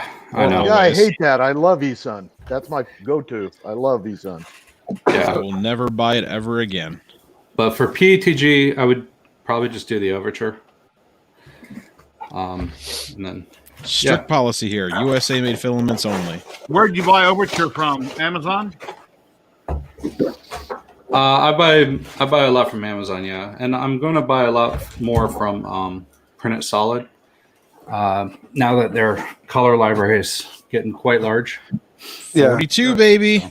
43. Yep. I forgot Brad's orange makes a 43. Yeah, Brad's orange. Brad's orange for 43. Yep. I have Brad's orange right on the board behind me. I will have Brad's orange next week. I'm waiting. I ordered it too late in the week, so now I got to wait till the weekend for it to show up next week. I'm looking around trying to figure out what I've used the clear for in the past. I don't remember what I printed with my clear. Well, all right, Sasha, you look like you got a question, bud. What's up? I was going to say I found an old cord. It's probably at least 7 years old. This still gave me. As long as you've got the USB end you need right there in your hand, cut the other end off, and then strip it back. You should have the 4 wires in there. But before he cuts that, don't cut right at the end. Don't cut right at the. Well, don't worry about it. You already cut it. Don't worry. I was gonna say just to leave yourself some room, but go ahead. You're good. Yeah, you're good. I thought the other end was a female end. That's why I was saying don't cut it. Yeah, no. It was it was a male? micro. It looked like it was a micro end. Yeah, it was. It was USB micro. It's a micro. Okay. Yeah. It's a pretty much useless end. Yeah. Yeah. Micro is pretty much dead. So you should have 4 wires in there. Unless they cheaped out. Yep. It could be 2. It could be 2 if it's just a power. Then it'd be that'd be great for you if it's just power because that's all you need. But if there's 4 wires in there, your white and green, cut them. you're not going to need them. So just go ahead and cut them down. Unless you want to try and use them for something in the future, like if you want to try and hack into them to use them for maybe your conductive wire or something, I don't know. Oh, look at that. Some door openers. I've got I actually have an order for 500 of these at $1.25 a piece. So, wow. Nice. These ones are. That person Again, doesn't know guys- how much plastic costs. Again, though, ones are guys, customized. remember, he is in Canada, so Canadian prices are different from U.S. prices. These have a company name on them. It's hard to see. I can't get that to focus. PLA or PTG? This is PLA. Okay. 100% Intel. Those prints look great. So they're strong. Yeah. Yeah. It's always weird that 100% infill is actually weaker than having some infill. Hey, Robbie, Matt, how you doing? Robbie Mack, what's up, Buttercup? Hey, Dan, on my plan, how many people can I put in here, 8 or 10? Should be able to do 10. Take it up. If you get 8, you can do 10. Yeah, if you can do 8, you can do 10 because the maxes are 6 and 10. Robbie Mack, if you'd like to drop in, there's the link. I haven't seen your pretty face in a long time. I've been missing that Robbie Mack. He needs to come hang out. Yeah, I show your banner. I gotta hear that. Every stream I do, Robbie, I show off the banner you had made for me. So you got to stop into the stream sometime. I got to hear that buttery smooth voice of his come in and be like, "What's up, Buttercups?" I got to hear it. He does. You and your man crush Saturday. Hey, can you do me a favor and make sure the oven's off now that you guys are eating? Of course not. Just ignore me, damn kids. That Anybody banner want some on the kid? back wall, guys, if anybody in chat would like to have a banner made or any kind of sign work done, the man is in chat. His name is Robbie Mack that had the work done. And he's going to be like, no. Yeah, I got that giant-ass banner sent to me for around $75. So, anyway, it's nice. He's going to tell you right now, he's going to be like, I ain't got time for that. I got too much crap going on. Yeah. Dude's busy right now. Yeah, he's hanging out with his wife watching this on the big screen. I usually got I got a 70-inch in the living room, and most of the time when you guys are on, I'm on my phone while you're on my TV, and I'm just sitting there drinking coffee, and the dogs are on me, and I'm trying to type on my phone, and, you know. And then Llama's up, gets up real early, and I'm usually not out of bed yet. Llama's usually just getting off or, you know, when I'm getting up. Yeah, well, you're Country's got that early stream, though. I don't think I've ever been up for one of those. Yeah, I was up in the middle of the night for the night taking a drink, and Country 3 Walter was on in the middle of the night, so I said hi to him. It's like 3 o'clock. Well, 3 o'clock for you, yeah. It's usually 5 o'clock for him, so yeah. But yeah, every time I'm going to work, I'm usually listening to him on the way into work. I'll like say hi as I'm pulling out my driveway. I say hi, and then I just let it run, and I listen as I drive to work. Because I don't have a Tesla, so it doesn't drive itself. So I gotta pay attention to the road. Hey, Got Tim, lots of Dan. Tim, lots of deers. I'm going to put you full screen again. Explain how those work. You open doors with them, so you don't have to touch them with your hand. How does that work? Yeah, you can. It's anything but a doorknob, of course, because you can't turn it. But basically, you can pull a door open. You can pull a latch on a door down. The tip is good for pushing buttons on elevators. You can use it to carry bags from the grocery store if you want. Okay. So, yeah. All right. Yeah. So People like them. a little bit of an everything. A little bit of an Go to the everything. grocery store? About Weird. 33, about 23 cents in plastic on one of those. So. Don't say that out loud. Your customer could be watching. No, I don't think so. There's labor involved anyway. Oh, there's exactly. There's labor. You got design. Yeah. You got labor, design. It's going to tie up a few printers for a bunch of days too. Yep. So. Yeah, you got electricity, you've got design time, you've got labor costs. So that may cost 10 cents or 20 cents to make, but you got to remember, triple everything, 300% markup on everything. She's selling John them to her Mack, how you doing? customer, too. Hey, John Mack. Oh, it's Pop the in, Mac John Brothers. Mack. There's a link there if you want to pop in, John. You're welcome. Yeah, come on, let's get the Mac Brothers together. I'm wearing the hat, John Mack maybe. I love But John Mack, you have to be in the hot tub when you join. No. Yeah. Llama, No, this he is does. an A and B conversation. See yourself out, bro. Come on. Yeah. Oh, hot tub, man. But yes. Well, you don't have to watch. Some of us want John to. Mack, I've been rocking your hat. I've been rocking the hat for several days there, Mr. Mack. I took it off today to let the new haircut shine. Granted, it was yesterday. I thought it was supposed to stink out of the hat. So, that too. I'm probably going to need 4 more of these. I'm wearing this thing out. Yeah, I was thinking about it. I might, since I know how quick a turnaround Mr. Mack can do, I may next week hit him up for maybe a couple more hats for the giveaway. Kind of nice to throw a hat or two in there. Hey, yeah, like Llama, I know. Yep. Llama's always got to brag. He's like, yours is cool, but mine's cooler. Look. Go on the hat. He made it for me. Yes. I know. He made my DB3D. And Llama can go in the Outback. My wife has been rocking the pink DB3D with the silver thread. I've been rocking the more stickers. Hey, who made the foil sticker for you? Sticker. That was my sticker. It's all Sticker Mule. Sticker Mule. Okay. Yeah. Is that where everybody is using these days? Yeah. Pretty much. Well, I got a deal. I got 50, except for Chris, because I keep forgetting to order stickers. Got a special 50 for 19. Hey, Graybeard on Twitter, send me your address. I'll mail you one. Yeah, I will. Absolutely. Sticker Mule always seemed pricey when I looked at it. Well, they are. They're like $80 normally, but they run specials every week. There's always something different. Every week, if you want, just hit me or him. They send it to us every week, and you just wait until the one you want. Yeah. Okay. They cycle through them every month. Like them over $1 for 100 of them, or 50. Follow them on Twitter, and you'll see all their posts that pop up. Yeah. And when you find them, jump on it. Yeah, because I was going to say, I know it ends up being $20 for the one deal I jumped on board with was when they did their holographics. They got 50 of them for $20.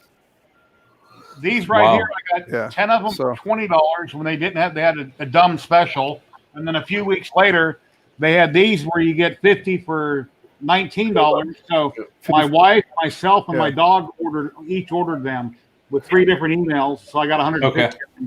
And then I'm mailing them out to all my friends that I know, and then people that I don't know, I'm charging $1.50 US, $2.50 out of the country. That way, it covers my postage and the sticker. So Graybeard, yours is $5, buddy. No, not all. You get the llama. Yeah, No, there's no Graybeard, charge. you get the llama rate, $5. Llama rate $5. Well, Jerry rate's free to Graybeard. Mine was free. Hey, Llama, $5 make you holla. Yeah.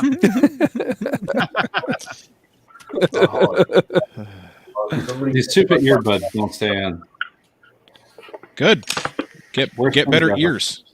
Yeah, I know. It's my ears, but these Apple earbud things, they fall out. Oh, I can't stand them. Yeah. I can't justify the price knowing the fact that I'd lose them. I just can't. Tim. Yes. Yeah. Look up. These are awesome. They're like $12 on Amazon. You're awesome, and you're only $5. They're wicked comfortable. They got like 6 different sizes for the little ball here, so you don't have Best to wear.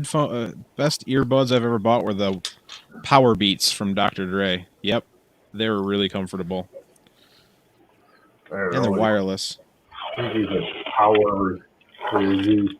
Matthew, Yeah, I've been talking about you saying good things. You're welcome to drop in. I've been talking about your car. Pow. Yep, Jerry was saying how poopy it was, and it smelled funny. Yeah. And his is gonna smell better because he's using lavender filament. Oh, he's having internet problems earlier. Crap. Lavender filament. Remember when they were doing all those scented filament? They still do.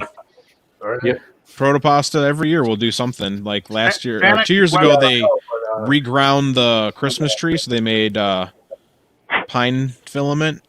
Yeah, Robo, that Eric was just scented filament. They had strawberry and blueberry and chocolate and orange. Oh, wow. Thank you, Dan. Thank you very much. Yeah, scented filaments. You're awesome. Do I need to dance? You're welcome, sir. Oh, my goodness. Yeah, take the shirt off when you do that. No. Man. Hey, that's looking good, Tim. Yeah, pretty cool. Yeah, that's Wow. neat. There's a little bit of Did you detail. cured that already? No, it's not cured. I washed it. Okay. Oh, you're still touching it? Here he Put your is. glove back on. Huh? Hey, Put your Matt. gloves back on. Hey guys, how goes it? How's it going? It's isopropyl. Good. Yeah, but until it's cured, it's still bad for your skin. Oh, is it? Oh, okay. Yes. Okay. That's Yeah, So resin. if your skin's are Well, there's skin the gets issue warm, with yeah. resin is it's not how soon, it's when, because resin, it has a chemical in it that eventually you'll become allergic to it through contact. Oh, okay. So you might not be allergic now, but as you keep touching the resin, you could eventually one day become allergic to it. So gloves on until it's cured. Okay. Correct. Good to know. Yeah, once it's cured, it's hardened. It's no longer, Yeah. you know. No more of the bad stuff.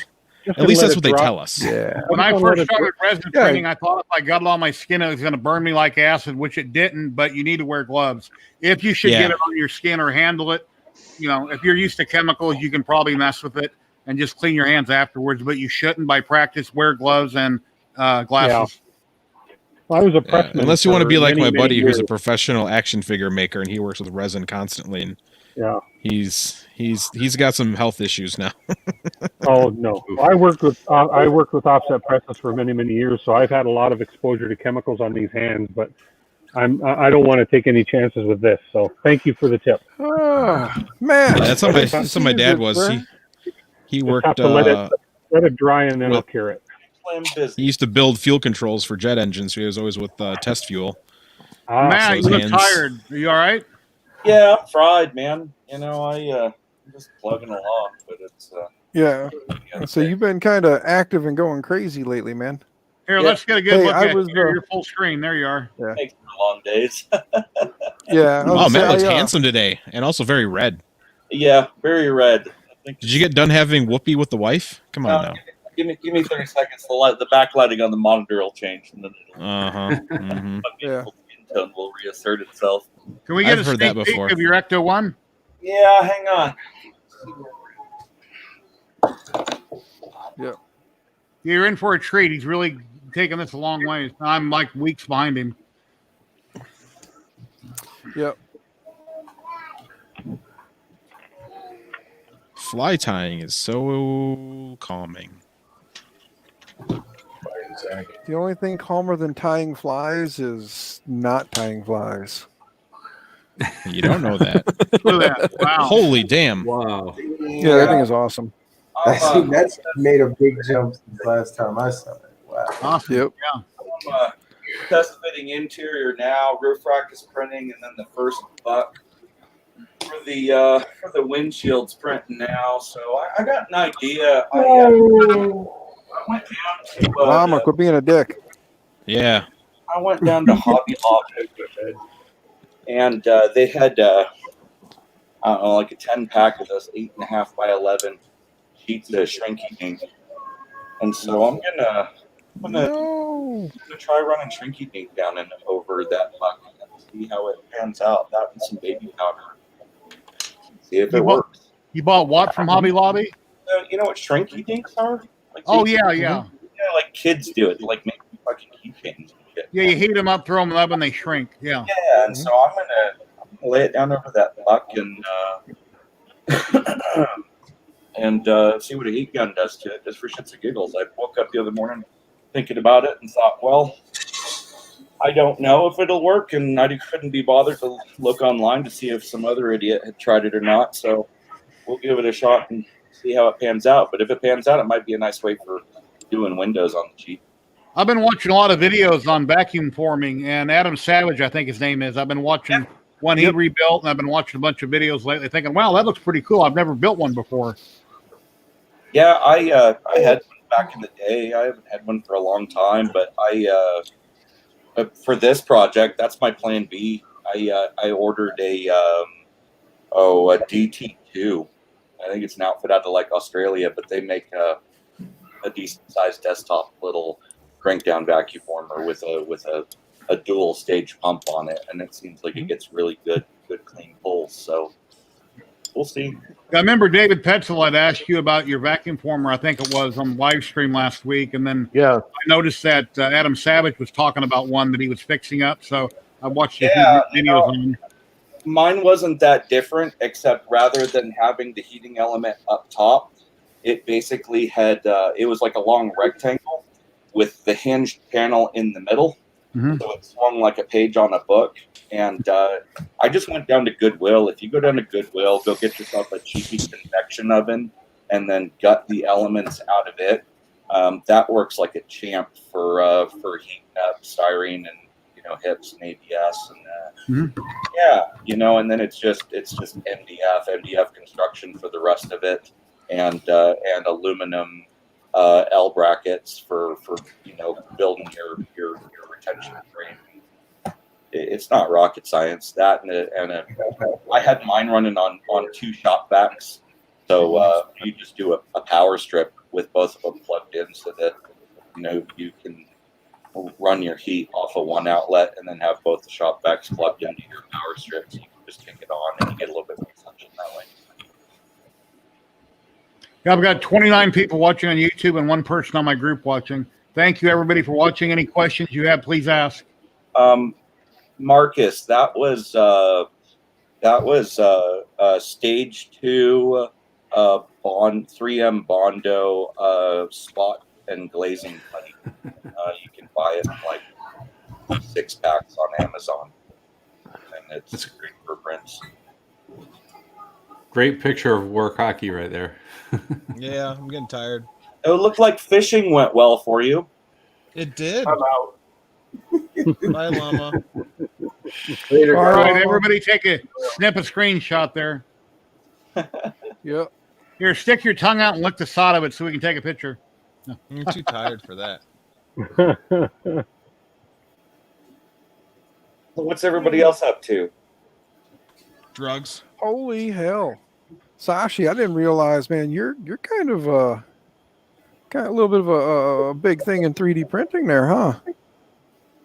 Not yet, man. I'm watching you guys. Trust me. Anything I see, I'm like a human computer. I'm recording. I'm just sitting here. I was like, I was kind of like looking. I found your Instagram, so I added you on Instagram, and I was like, I wonder if he's over on Twitter too. And I went and popped in on Twitter, and there's a Fab Now conference that it looks like they got a little thing on you here. Got your 3D printed tie on with your little bow tie and Matthew. Did you see the end of my video? Did you watch my video on the car? I haven't yet. I haven't had time, but I figured I'd hop in and check it out later on this evening. Yeah, at the very end of it, I got a Ghostbuster clip, and then I kind of dance real quick, and then it ends. So, how's it coming? Where are you at? Well, I've only got, as you've seen before, this is all I have done of the car. The first half of the body is still on the hypercube, and I'm thinking it might be done tomorrow.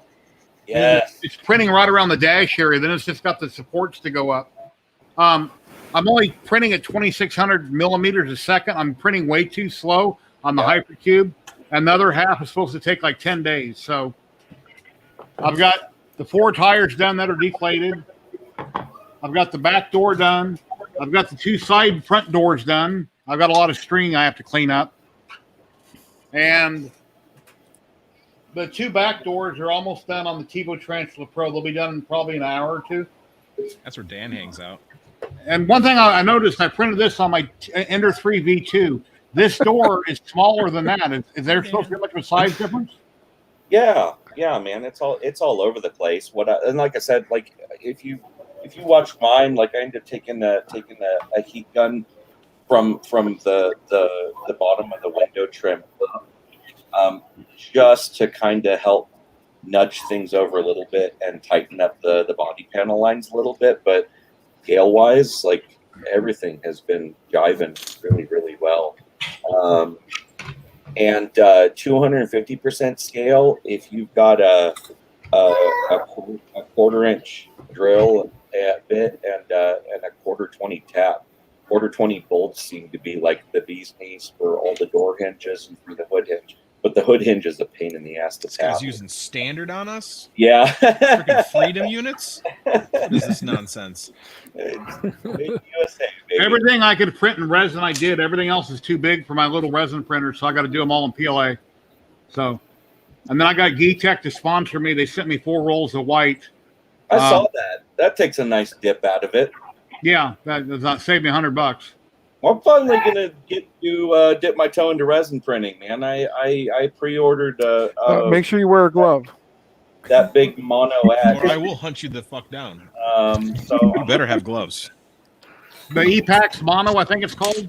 No, that Anycubic. That they're big mono or bigger, Okay. I guess. And all relative. There's one that Omar Perez is talking about on my Facebook group and on his not his channel, but on my regular Facebook. And there's other ones out there that are similar to the Saturn, but a lot of people think that they're better than the Saturn. That's what everyone says. I don't know. I don't lay much stock in any of that bullshit until like 6 months after the fact. I think everybody wants to, hoot and holler about the newest, latest, greatest. Raymond Emsley, 250%, and then Walton Harris is doing his in resin on his Photon at 100%. Oh, is he doing 100%? You got confirmation? I believe he told me it was 100%. Man, I gotta say, I don't know that. PK, yeah, I already did a few days ago. I'm just I'm haunting for the moment and reading all the threads and trying to get a general feel for the machine before it shows up. Remember last week when we rescheduled the live stream and I had to change the picture? Yeah. When I was unable to repost that picture for I don't know why. Well, anyway, the problem that we had with the Ecto picture and I changed it, I'm unable to post that on Twitter or on Facebook. Even 24 hours later, it updated it on YouTube, but I can't share it because it keeps pulling up the same picture. So until it fixes it, I can't post it anywhere else. I don't know why. But I apologize for me using the same picture that you used. No, don't sweat it. Like I told you, I wasn't pissed. It just went well.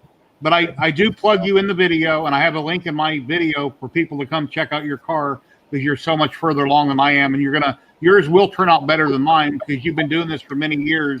I'll do my best on it, but I'm sure you're going to be way and above beyond what I can do.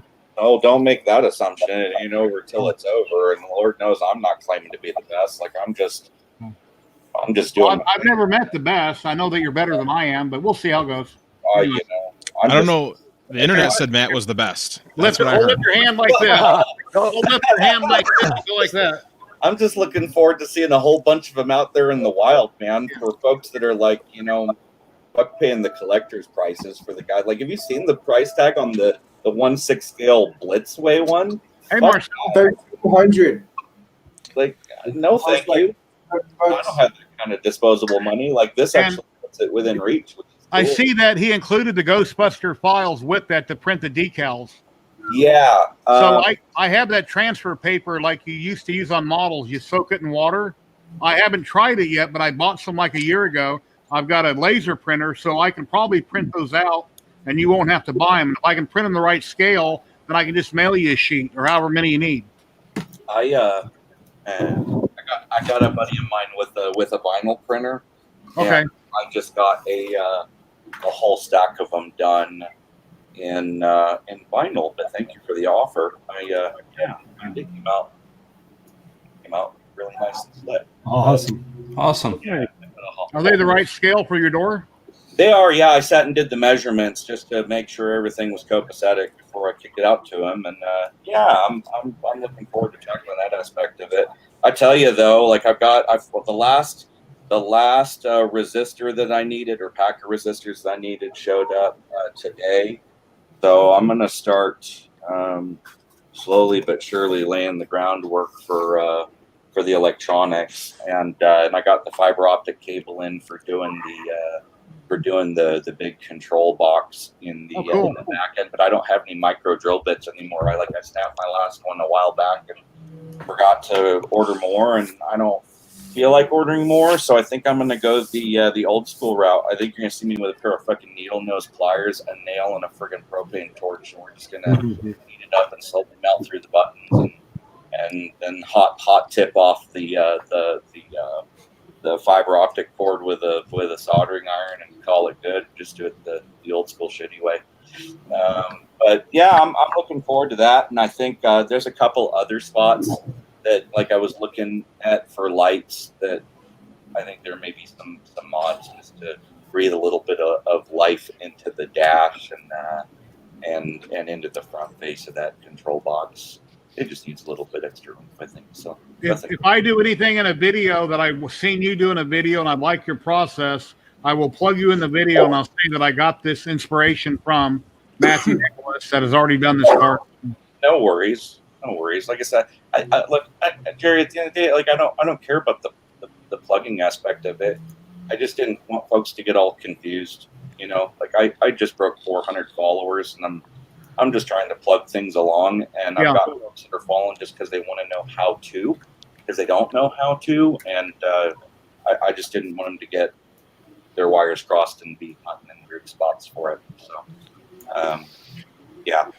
But no, like I said, I wasn't pissed. I wasn't bent out of shape. It was just hey, can we make a change here, please? All right. Well, anyway, I didn't mean no harm. So just, yeah, I know you didn't. I consider you my friend. That's why you didn't get like a fax of like flash crazy middle finger or anything. All right, gentlemen, I have to step out. I have a previous engagement that I need to go and tend to.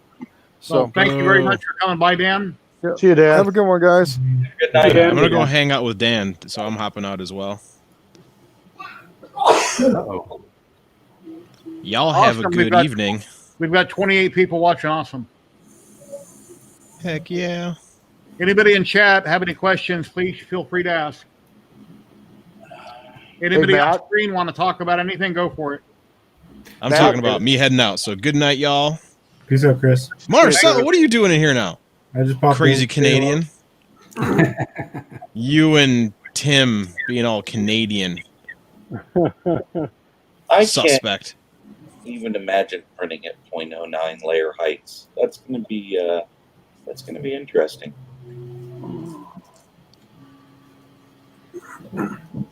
Yeah, I gotta reprint the steering wheel, and I gotta reprint one of the two license plates. They just went to shit on me. What I did was I took that sucker for the steering wheel and I sliced it in half long ways down the middle so that the shaft can print. And I had tweaked my support settings a hair, and it was just enough to throw that right off. I had one of the license plate came out kind of screwed up. Yeah, well, and it doesn't help either that for the two 410s, one of them runs a 0.4 nozzle on it. The other one runs a 0.6, and it's the 0.6 that's up and running now. And I'm still waiting on my replacement parts from Fusion. So until that happens, I'm stuck printing at 0.3 layer heights on everything. I was shocked that you said you didn't have a resin printer. All the custom work you do, I figured you definitely have a couple resin printers. You know, honestly, I don't do a whole lot of small itty bitty detail shit. And if I do, most of the time I scratch build it. Like I've got jugs upon jugs upon jugs of weird random shit that I just hack apart and cobble together off of stuff that I otherwise would have thrown away. So that stuff all just gets, a Dremel goes to it, and then it gets glued in place, and nobody knows the difference. Yeah, I don't know. Resin's been one of those where like it's been on the thought process where I go, well, I have a couple of usable areas where it sure would be nice, but none of them have. I just kept talking myself out of it. I haven't wanted to deal with the hassle. I haven't wanted to have all the extra materials on hand at the shop, and yeah, this one just kind of nudged it up and over where I went. Those look really. Right here. Cool. Your prints came out looking so clean. That'd be a nice little extra to have in the shop for sure, like this. What's a good curing time, Jerry? I use Cheetah Box, whatever default. I don't know. Whatever default is Cheetah Box. I haven't modified anything in Cheetah Box. Yeah, I was completely unaware of layer curing times until this morning. So that's a whole topic in and of itself, I suppose. Yeah, different resins, I guess. You can get different resins that cure faster, and you can change your settings. I buy it, pour it, slice it, print it. I think my density and my angle, when I first got Cheetah Box, I changed my density and my angle. That was in one of my original videos I did on resin printing, and I don't even remember what that was anymore. He's referring to your nozzle size. Oh, that's from Graybeard. Really? Longer than... Huh. Yeah, whatever printer you buy, join that group, read the comments, or type something in the search bar. But I haven't experimented with times. It doesn't help that it's like a new printer, but I guess for all intents and purposes, the process is the same. So he's talking about your Eiffel Tower. But yeah, like I say, I use Cheetah Box, whatever's defaulted to what I've used. I haven't experimented, and I printed probably 200 or 300 things in resin. So I've replaced my screen on the Mars twice. For just being all stock and wham bam go, I've used it for a year constantly. So, and I'm going with the flattened look on the tires. I like the flattened look where they're flatter on the bottom. Yeah. I don't know why they're marked left and right, but I did mark them on the back, so I'll remember if there's some reason. I finished modding the round ones today, so I'm gonna print them next to do a test fit, and then one old monster for those of us that are going larger than 100% scale, or you're doing 100% scale with like no electronics. He did kick over a like a decorative V8 top plate insert for the engine bay, which I think I'm gonna chop up some styrene and make a little lip for it to sit down and onto, and that way all the micro switches and stuff can get cut through and mounted very subtly in that top plate to the left and right of the engine, and that way you just pop the hood, and because it's just too big and too heavy to be dicking around with, like flipping it over to reach a switch underneath, and I don't want to try and hide it inside the cab anywhere. Cool. Well, done.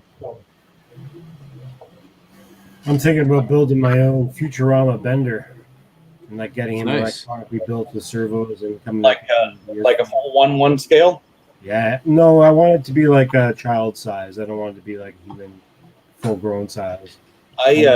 4 feet or something. Oh, that Eiffel Tower came out beautiful. That is sick. Beautiful job. Cool. Oh, okay.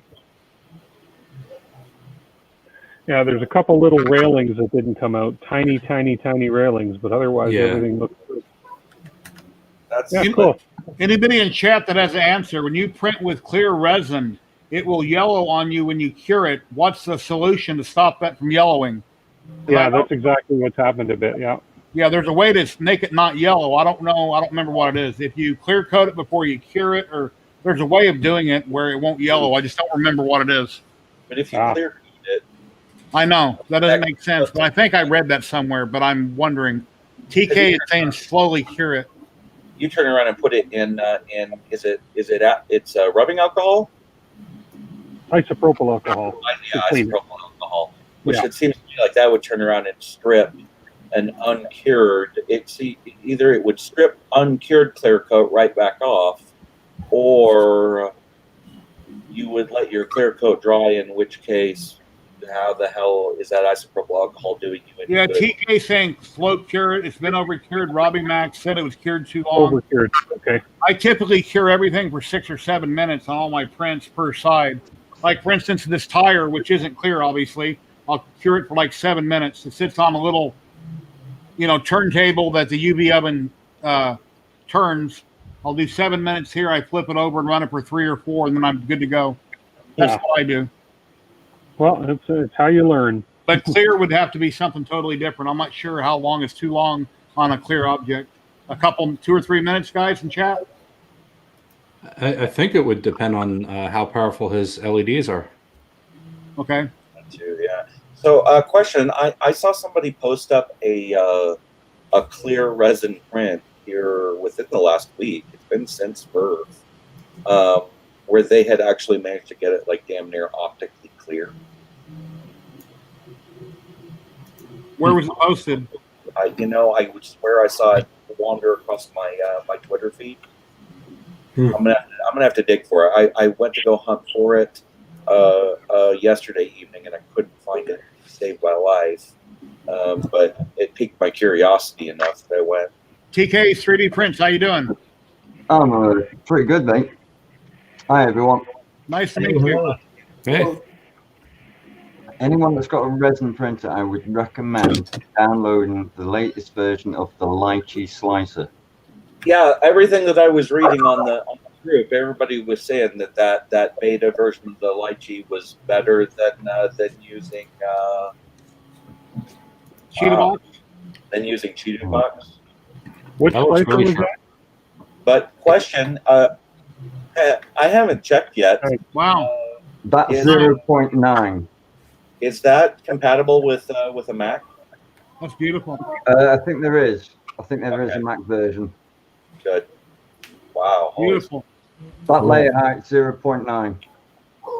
Amazing Or detail. 0.09 if you know what I mean. That's crazy.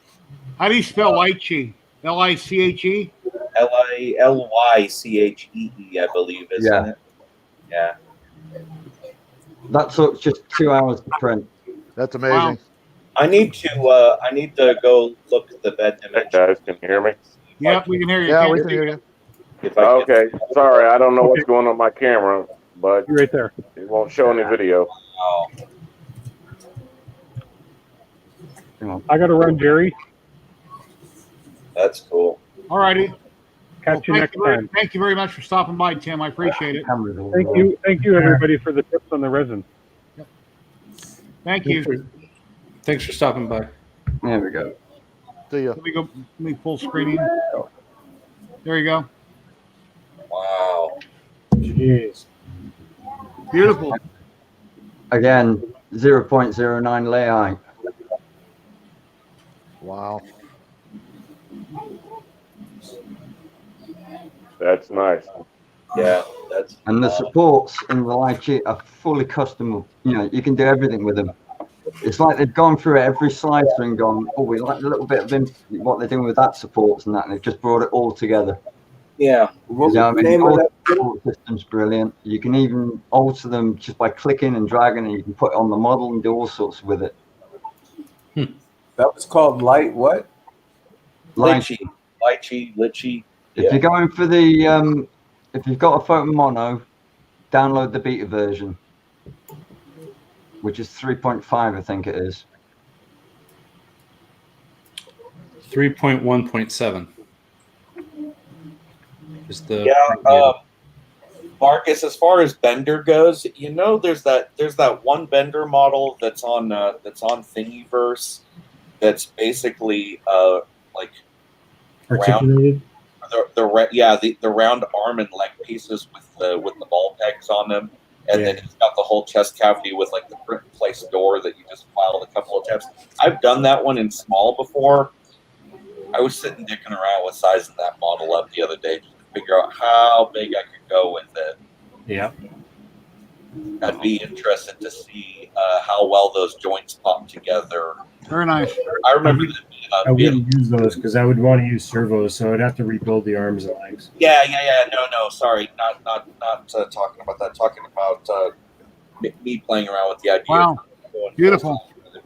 Oh, true. Yeah. Looks like you just went over it with a wash, and that was it, right? Dry brushed. Yeah. Okay, dry brush. Were there a lot of supports on that? Not too many, because I tend to sort of like, it's got the ZYLTECH, what it does, it puts up the main supports, then it parents them, then it braces them. And then you can edit and drag, you know, so if you've got a support that comes all the way down from the model to the base, you can actually move that support onto the model and cut that amount of sort of like the support out. That's slick. Okay. What are you Yeah, working on, Sasha? No. My curing station, I went down to Lowe's. I bought a little trash can that's chrome. You put your foot on, the lid pops open. I gutted it, and I bought my UV. I don't know how strong my UV tape is. I got on Amazon, and then I spiraled it inside of it. Oh, come on. Those are some beautiful print, TK. Wow. Yeah, that was done at 0.6. And that is a perfect example of what you can achieve with minimal paint. That's just the undercoats waiting for the to put the washes on, and that's the base of it as well. That's nice. Yeah. And these were printed directly off the bill plate. Are you using a Wham Bam? No, I've just got my base exposure dialed in correctly, so all I have to do is go. Where do you live at, TK? North Wales, in the UK. Cool. What time is it over there? 3:33 a.m. Oh, a.m. Okay. Because here it's 7:30 at night in Vegas, Las Vegas. Is it only? It feels so much later. It's 10:30 at night here in Indiana. And just for fun, you know that large one that I did there? There's a micro one. Wow. No way. Way. Just for fun. Shit. I mean, I'll bring it in so you can see all these. Wow. No way.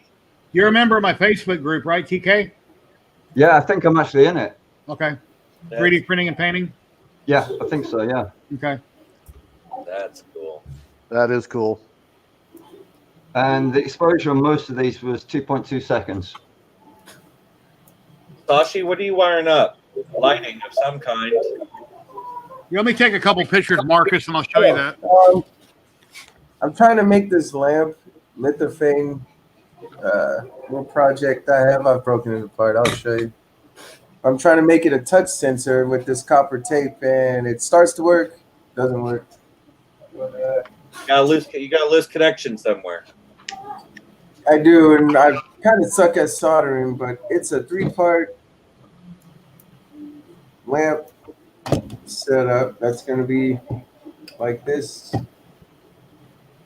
And yes. They'll have this is going to hang off of a 3D printed chain. Rad. Light has to go in the middle of this part. And I have this bench here. I printed out of wood filament, and my copper tape here needs to go underneath on the strip, and then I just want to touch the thing, and it comes on, you know. Okay. And this is the base for it right here. Are you? So it's a pretty big lamp. Yeah, that's a good size piece. That's awesome. How tall is it? What, probably 2 feet, 3 feet, somewhere in there? 420 millimeters tall. Oh yeah, okay. Right on. About 16, I think, somewhere around there. Yeah. And then so this will be dangling. So that's what I got to figure out how to do. I did it in Blender and had no idea how I was going to do it. So now I'm sitting here breaking stuff, trying to figure it out. Is that not the best though? Where you're like, fuck it, I don't know how to do it, so I'm just gonna sit here and play with it long enough until I figure out how to do it and how it works for me. Where everyone else is gonna be like, yeah, bro, that's totally that's the horse's ass way to do it because it's the hard way to do it. You're like, I don't know, that's how I learned how to do it. It works. You know, mostly I get that from I guess I've been doing it 20 years, guys. But as far as my network, mostly street dudes are like, "Oh my god!" I'm like, "Yeah." Right? Until I get around the smart guys, and they're like, "Yeah, I started off just like that." I was like, "Yeah, I need some tips," By the way. Well, we all learn from each other, so we're just people are at different levels. No one's necessarily smarter than another. They just might have learned something you haven't learned yet.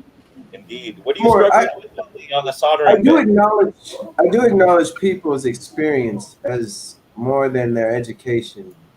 Way more, and that is because a lot of them go by memory, and when I talk to them, like, they refuse to try anything new. They're like, that's not going to work. And then I play with it for 2 or 3 days and talk to some other people who are more open-minded, and we figure it out.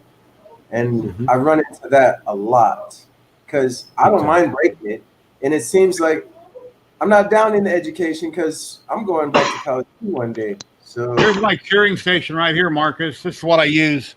I went down to Lowe's, and it used to be a trash can, and I took the guts out of it, and then lots of UV lights, and I got a mirror sitting on the bottom with a little turntable I got off Amazon. I just close the lid, plug it into a power strip, and I go time it on the microwave. So that's what I use. Cool. And I think that was like $25, I think, for that. So and then I got foil tape over the hole. That's where the foot thing used to go to step on it to flip the lid open. I've heard that resin printing is not as strong as FDM printing. That's not. Depends on the resin. Some of it, there's a lot of additives you can get to certain types of resin where it's very strong. Yeah, I thought the same. But that being said, like I did sit and watch Homeboy's trial video with him climbing up on a ladder and then like dropping the Iron Man faceplate, and I go, look, that's all fine, but you're dropping a really lightweight, slightly like, convex piece. I want you to like plug that faceplate into the helmet and drop the entire fucking helmet, because you don't need to drop it from ladder. Yeah, that's what I'm saying. I want you to drop it from your nipple height. I want to drop it from like 4 to 5. But wait, what about that denture resin that they have? You can print and use it right in your mouth. They have like dental resin, and wouldn't that very, very expensive? Very expensive. No, I don't have a fucking clue, but what I do know is I've lost count over the years how many slush cast resin helmets that are absolutely beautiful get dropped and just go. Yeah, just shatter into pieces. I've heard that. Yeah. And you just use, and then there's tears and anger. It's convention time. Put plenty of flexi resin in it. That's why you vacuum your cosplay, bro. Hey, TK, what printer are you using? The main one at the moment, Foam Mono. The which one? The Mono. Mono? Yeah, this one. Is that's the X or the SE? Just the standard one. Ah, gotcha. I'll be able to see it there. Okay. Okay. That's the Moai next to it. Do you mainly do miniatures, TK? I'll do anything. Yeah, right on. Yes. What kind of FDM printers do you have, TK? I just use the Anycubic i3 Mega before they brought the Ultra Base out.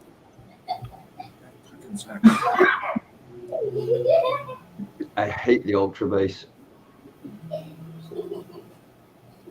But no, Jerry, when I asked earlier about the translucent filament, yes, it's because I am printing the Razor Crest, the spaceship from the Mandalorian TV series, and I need to print the glass for the cockpit. And I'm trying to find something that's going to come out pretty clear, because I don't have resin printing and I really don't know about resin printing. Yeah, and if you buy the wrong filament by someone's advice, you go to print and it looks like shit. Well, then you're like, oh great, I just wasted $20. So yeah, FDM clear, wouldn't bother with. Well, I mean, I listened to what you guys said earlier, as for the types of filaments to try. Graybeard was talking about some different filaments. Yeah. So getting FDM clear is a challenge no matter what. It's not the filament, it's the process. So for your case, you might want to see if you can find a different material for the windows, like a hard plastic, maybe in a sheet or something that you can cut out. I'd actually thought about just getting some thinner plexiglass, and using my heat gun and shaping it, and cutting it and shaping it to size, and doing it that way. And that probably might be the way I have to go. Use a liter bottle. Get a clear liter bottle of soda. 3D Maker Noob. Robbie Mack says, where in Indiana are you? He might be able to help you with your problem. He's in Indy. I am in Indianapolis, Indiana, over here by Keystone and Binford. So maybe Robbie can help then. Now, that'd be great. So, and I have to tell you guys, I know, Mr. Petzel, you asked me to PM you, but I have never used YouTube before up until about 3-4 months ago, and that's when I started starting to learn about 3D printing. So I wouldn't know how to PM you to save my life. I'm just being honest. I thought you might do it in Facebook. Okay. Okay. Well, I'd have to get that information to do that. So, I mean, what's the name I look under on Facebook? Dave Petzel. Dave Petzel on Facebook. Yeah. What's your? Hold on a second. What? Do it the reverse way. Yeah, that's what I. What's yours?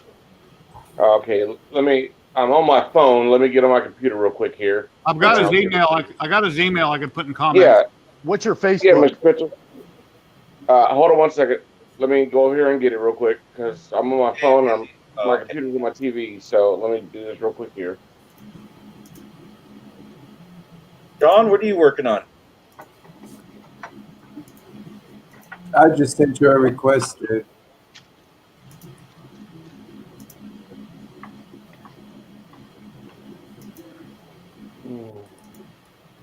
Yeah, 3D Print Newbie, go to private chat and type it in there for David.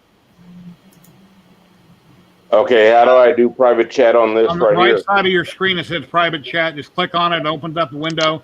You type, hit send, and then it'll pop up right there. And only people on this stream can read it. Robbie Max also put his email address. I'm waiting for it because my computer is not wanting to work right.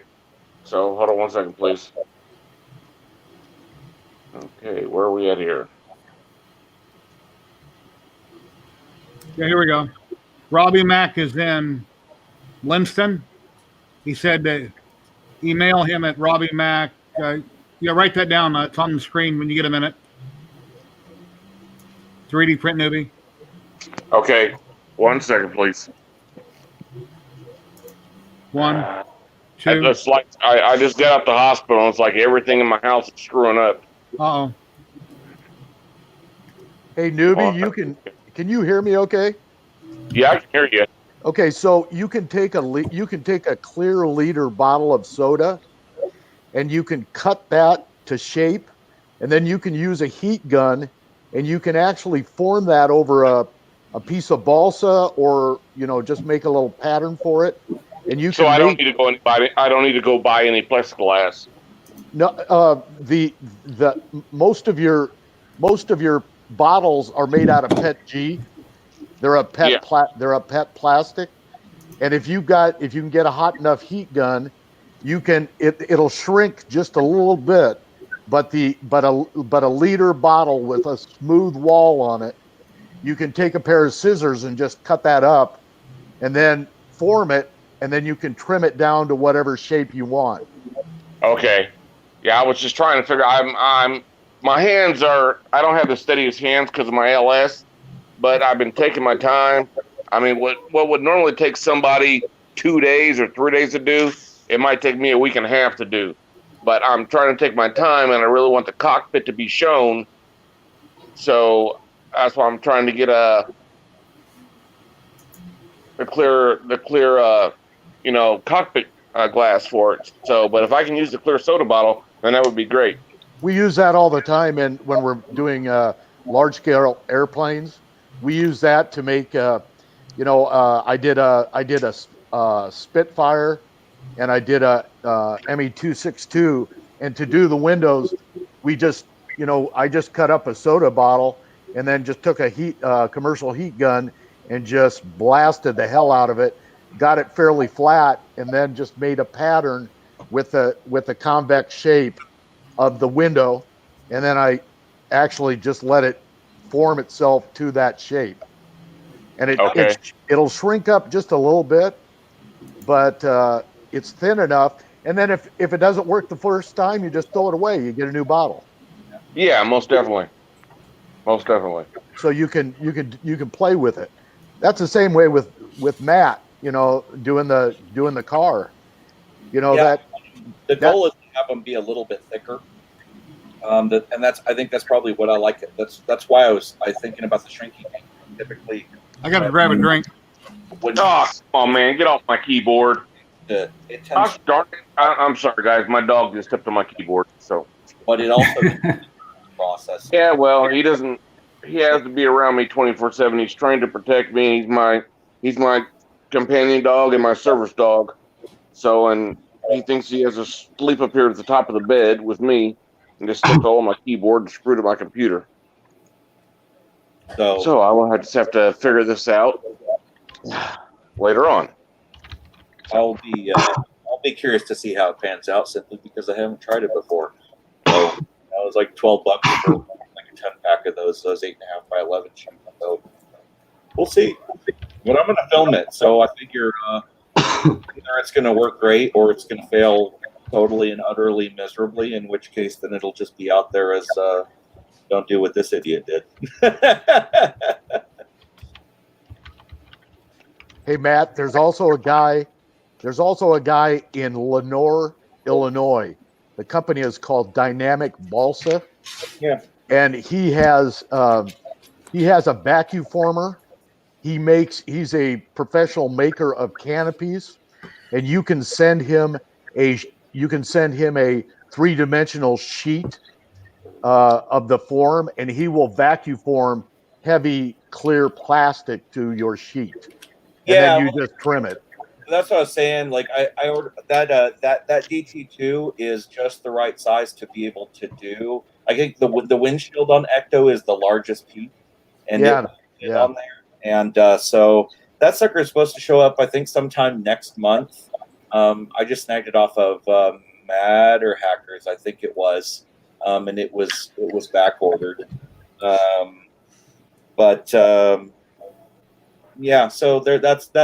That's plan B. Chances are I'll probably end up like doing a second set on that just for shits and giggles, even if the Shrinky Dink idea does actually work. So you guys aren't old enough.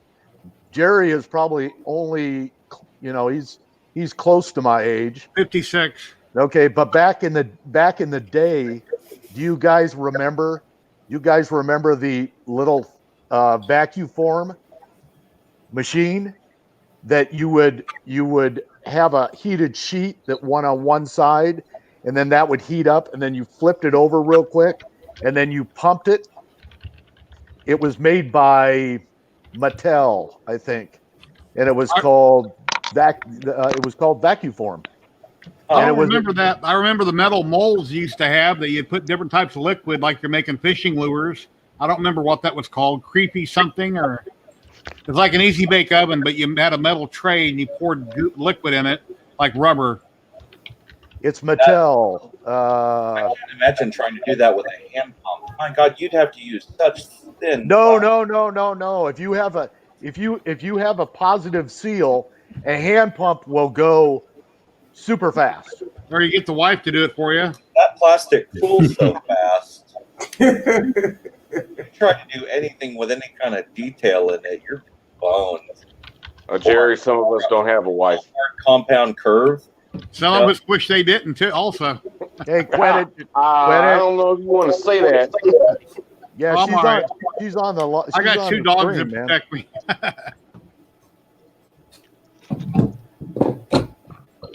Yeah, I don't know. I'm excited. I'm excited to have a new tool, 2 new tools in the shop coming. That's always exciting. That never gets old.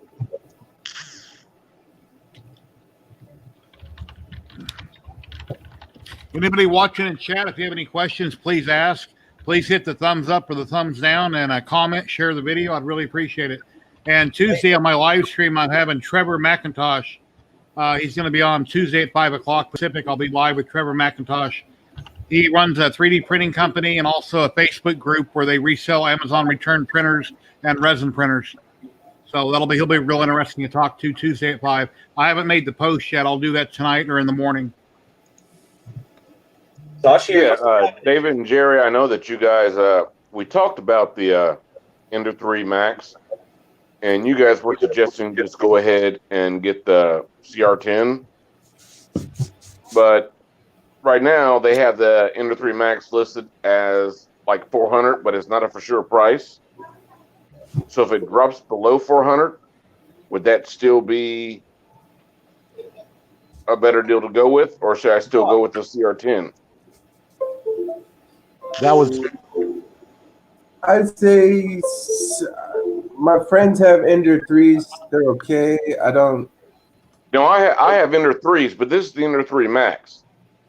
You want a bigger build volume, like 300 by 300 by 400, right? Yeah.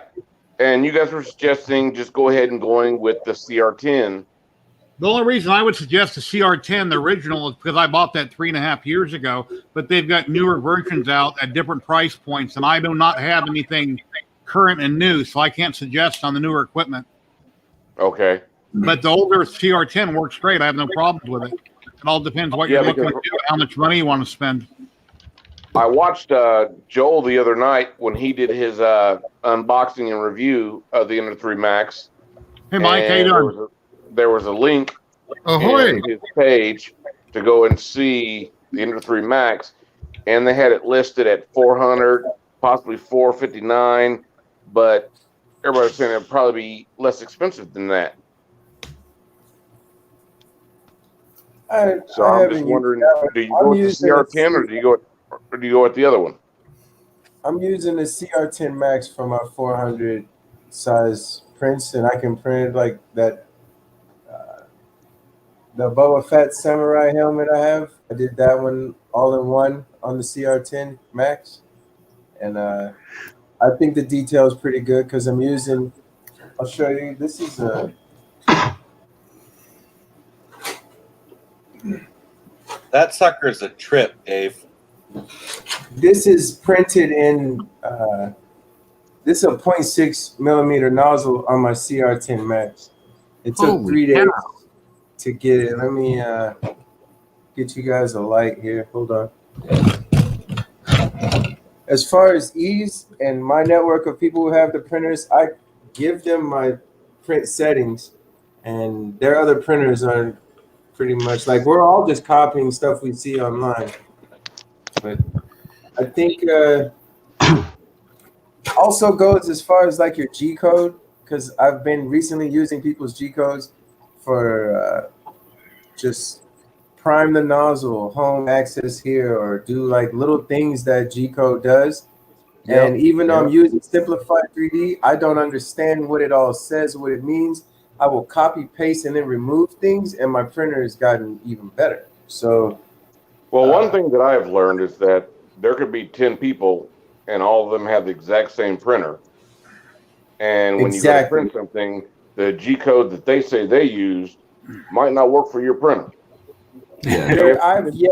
No two printers are the same. Figure it out. There's no printer setting, no nothing, even the same room, the temperature, even the sensitivity of how much you or a friend who has the same amount of experience levels the bed. I've yet to hear or see it be reproduced, and I've tried. We've got printers we've bought, ordered, they showed up, and we use the same SD card, and I don't know. So it's everything done differently. It's like when I have people and I'm doing remote sessions with them, I watch what they do, and then all I can say is change this, change that. As far as giving them a setting and saying, here you go, it's going to work, not possible. I don't know. No, it's not possible. I've learned that. I've learned that through my little 3 or 4 months. So I've wasted more filament than Lord have mercy. New printers go out on level very fast. Also, with the addition of the CR10s, my 10S Pro, the detail in a 10S Pro to me is just, I don't, as far as anything Creality is made, I think that's the best one. But in general, without my Wham Bam, yes, I live by it. Without that build plate, I don't find myself doing a lot of things that Creality just stock, because I haven't changed anything but my nozzle type from the brass to the micro Swiss. Other than that, okay. Now there's not right now. I'm running the micro Swiss hot end on both my Ender 3s. But what do you guys think of the Ruby nozzles? No, waste of money. I think it's $100 waste of money. Crap. Waste of money. Here's what I discovered with rock.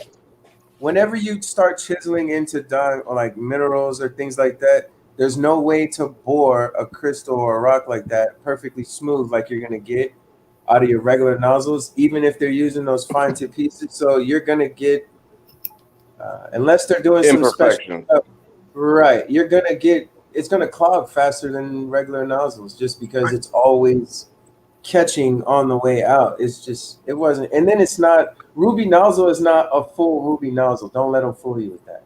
No, I know that. Heck, if it was a ruby nozzle, I could buy 20 of them and sell it. Yeah. So it's just like it's mainly on the tip coming out, I guess. Let's move on to Mike down below from AutoDrop 3D that just joined us. How you doing, Mike? Oh, just having tons of fun. What have you been up to? What are you printing, working on? Well, I actually I don't do a lot of printing, but I do a lot of managing of printing. So, like the company I'm with, we have like this cloud print platform. You hook your printers up to it, and then you can make them public. And basically, your printer just starts printing as soon as an order comes through, and their card gets charged, and all that kind of fun jazz. So. Wait, what? How do you do this? Whoa! How many printers does your company have? I need that. So we have a few deployments, but we sell some printers that have automatic part ejection, but it works with like general 3D printers, whatever ones you have. We have just basically a custom G-code sender you put on a Raspberry Pi, and then you hook it right up to the cloud, and your stuff starts basically, if you set your printer as public, as long as your printer is not busy, or if you have multiple printers, it routes to one that's not busy with the same material. It does its business for you. Where do I find it? You just clear it off the plate, send it to the people, and then that printer is available to the public at that point? They've got like a drop arm that comes down and like swipes it down and off. So the method that we use is we slide the build plate forward under a stationary blade and pop the item off, because we had to get around all the different patents that are out there. But if you have your own method of automatic ejecting, our software will support that. And, I would love to work with anybody who's doing automatic ejection on their printer. But yeah, our platform is kind of set up so that you add your printer, you make your location public, you set your prices based on the material that they use. And yeah, if you got 5 printers or if you got 1 printer, it'll route to machines based on the material selection and all that kind of fun jazz. So it's kind of a nice thing. You got a website? So Mike, who's the guy that sits and watches the first layer? So on our particular printers, they're reliable enough that we can print and do it and maybe get a pile of spaghetti every 100 parts.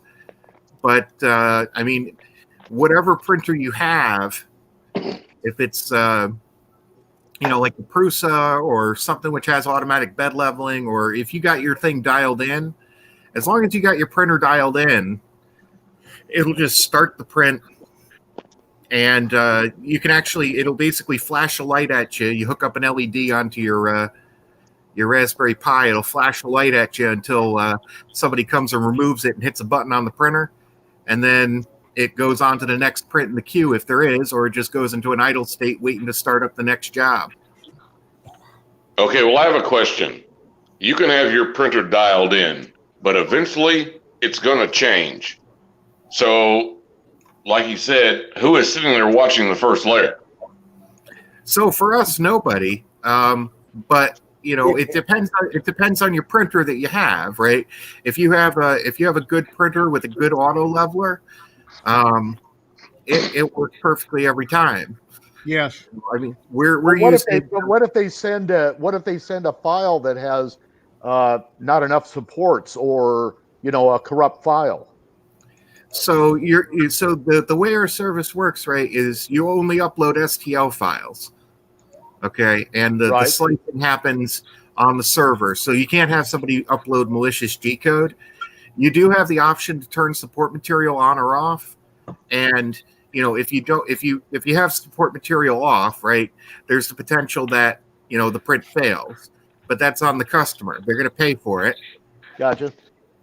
Okay, so if someone sends just the STL file, doesn't someone have to be there to slice it and send it to the printer?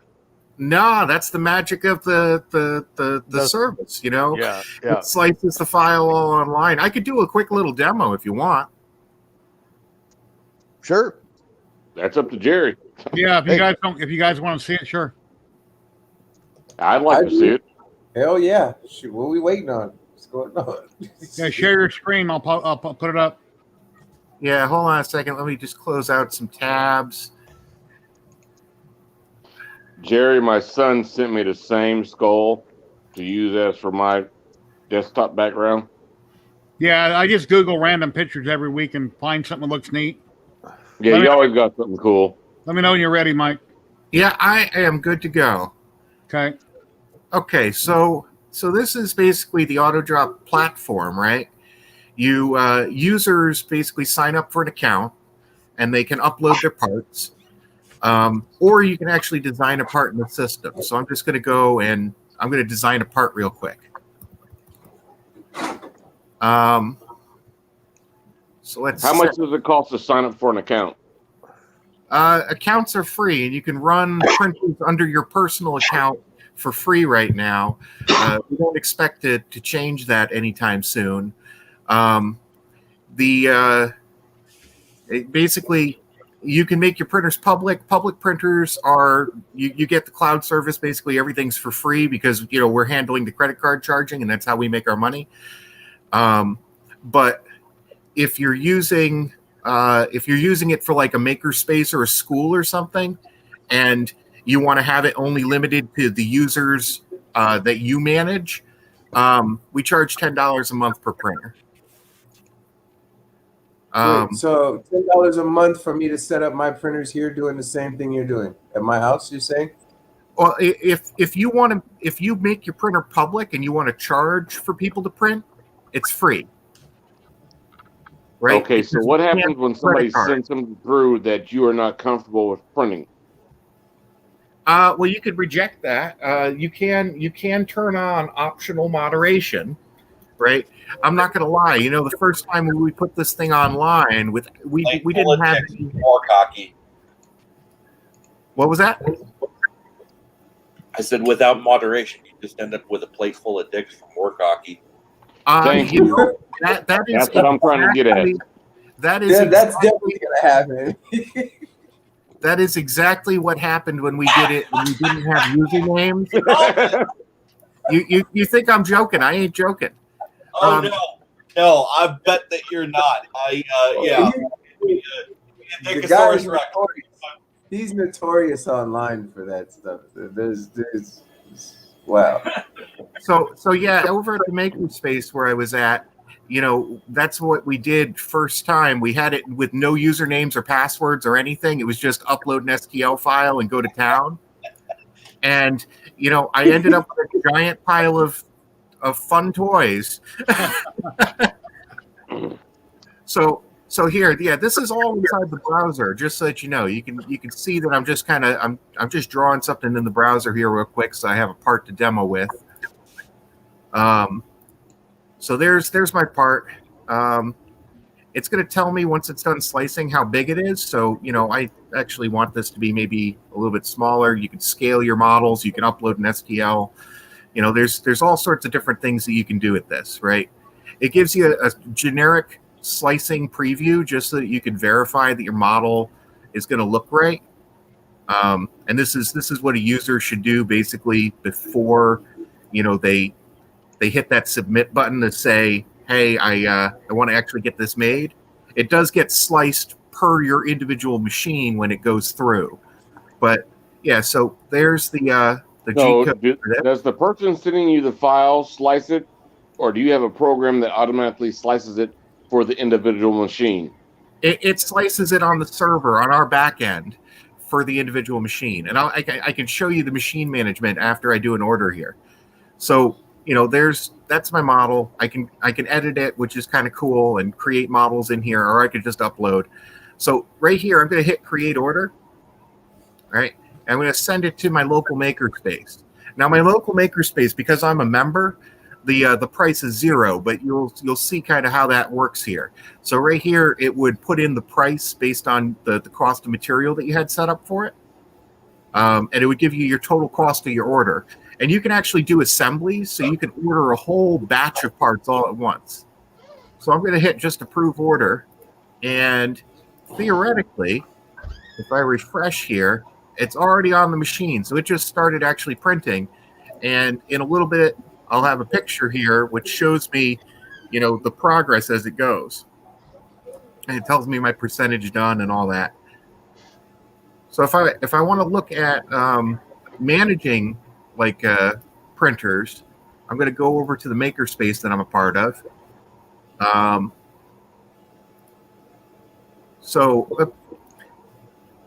if the print fails, you run out of filament, the power goes out, the person at the house that it got sent to or the makerspace would have to recognize that and restart that on a different printer, or how does that work? Yeah. Basically, the way that works is you would see a print job that's not moving in the queue because it just sits at the same percentage, and you can go in there, you can tell it to restart, and it will go automatically to the next available printer. If you rebooted that printer or something after fixing whatever the issue was, it would start up on whatever one's available. So would you be charged twice for that? No, it wouldn't. It doesn't charge you twice if it's manually restarted by an admin. All right, so I'm kind of confused. That it says open source and then commercial license options. So, are you talking about the CAD software? Yeah, what you're doing with Auto Drop 3D, I wanted to use that and just running with ease like you're doing it. Credit cards, that's all done through that. Yeah, so the CAD software itself, so everybody knows what happened with Autodesk, right? Fusion 360, they went and they screwed everybody. They're taking away features. They're messing with things that they really shouldn't be messing with. The way that AutoDrop works is, as far as that modeler goes, that modeler we've released open source. The guy who writes that modeler, he's part of the company. But if we for some strange reason cease to exist, right? Your models, you could still open them by self-hosting your own CAD environment. So that's how does the user specify if they want more infill or thicker walls, layers, etc.? Okay. So let me go back to my models. So for this example right here, you got your infill percentage that you can adjust, right? And we go up to 99, and we start at 5%, right? And you can tell it whether or not you want support material to be on or off. Okay, so here's the question. Let's say Jerry wants his done. Let's say me and Jerry are both getting the same print done. He wants his at 5% infill, and I want mine at 50% infill. Is my cost higher or lower, or the same? So if you got one person with 5% infill and somebody else with 6% infill, the 6% infill is going to cost more. Okay. It'd be more filament. It'd have to be more. My question along those lines, though, is if you've got, look, for most of us, if we were running a setup like that, chances are the person who's ordering a print is someone who doesn't have a 3D printer at home, in which case they're like user specifying settings that, quite frankly, they don't really know what the fuck they're doing. I'm assuming if you have moderation turned on, you have a chance to kind of proof the print before it goes to the printer to make sure that the damn thing's even going to print. Because if they drop their model and they're like, well, I don't want to pay, and they look at add in, they add higher infill, and then they add support. They see the price tag. They go, well, I don't want to pay for that. So they futz with those settings. They turn support completely off. They go, oh, I like that price tag better, but it now makes the model inherently unprintable. And then they go, well, I'm not paying for this piece of shit. This doesn't look anything at all like what I ordered. It's just a puddle of, we got legs and then spaghetti. What's the workaround for that? Is it so by default, support material is turned on, and the infill is at 5%. That's the defaults, and those are relatively safe defaults for 99.999% of prints. You have to go and manually turn those things off, and you don't get a cost on it until you create your order. So it's not exactly something that you would be trying to twiddle with the price live and then say, oh, I'm going to go and try to make this as cheap as I can. Sure, yeah. Plus, there's some education that the user has to have, as far as, hey, you're printing something. It's your fault if you don't turn on support.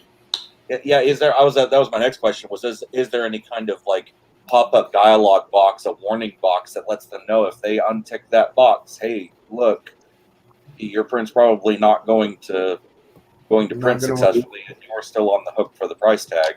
There isn't currently a affirmative prompt on that, but I like the idea, and I think I'm going to go and add that. Yeah. So with that at least protects the manufacturer, Yeah.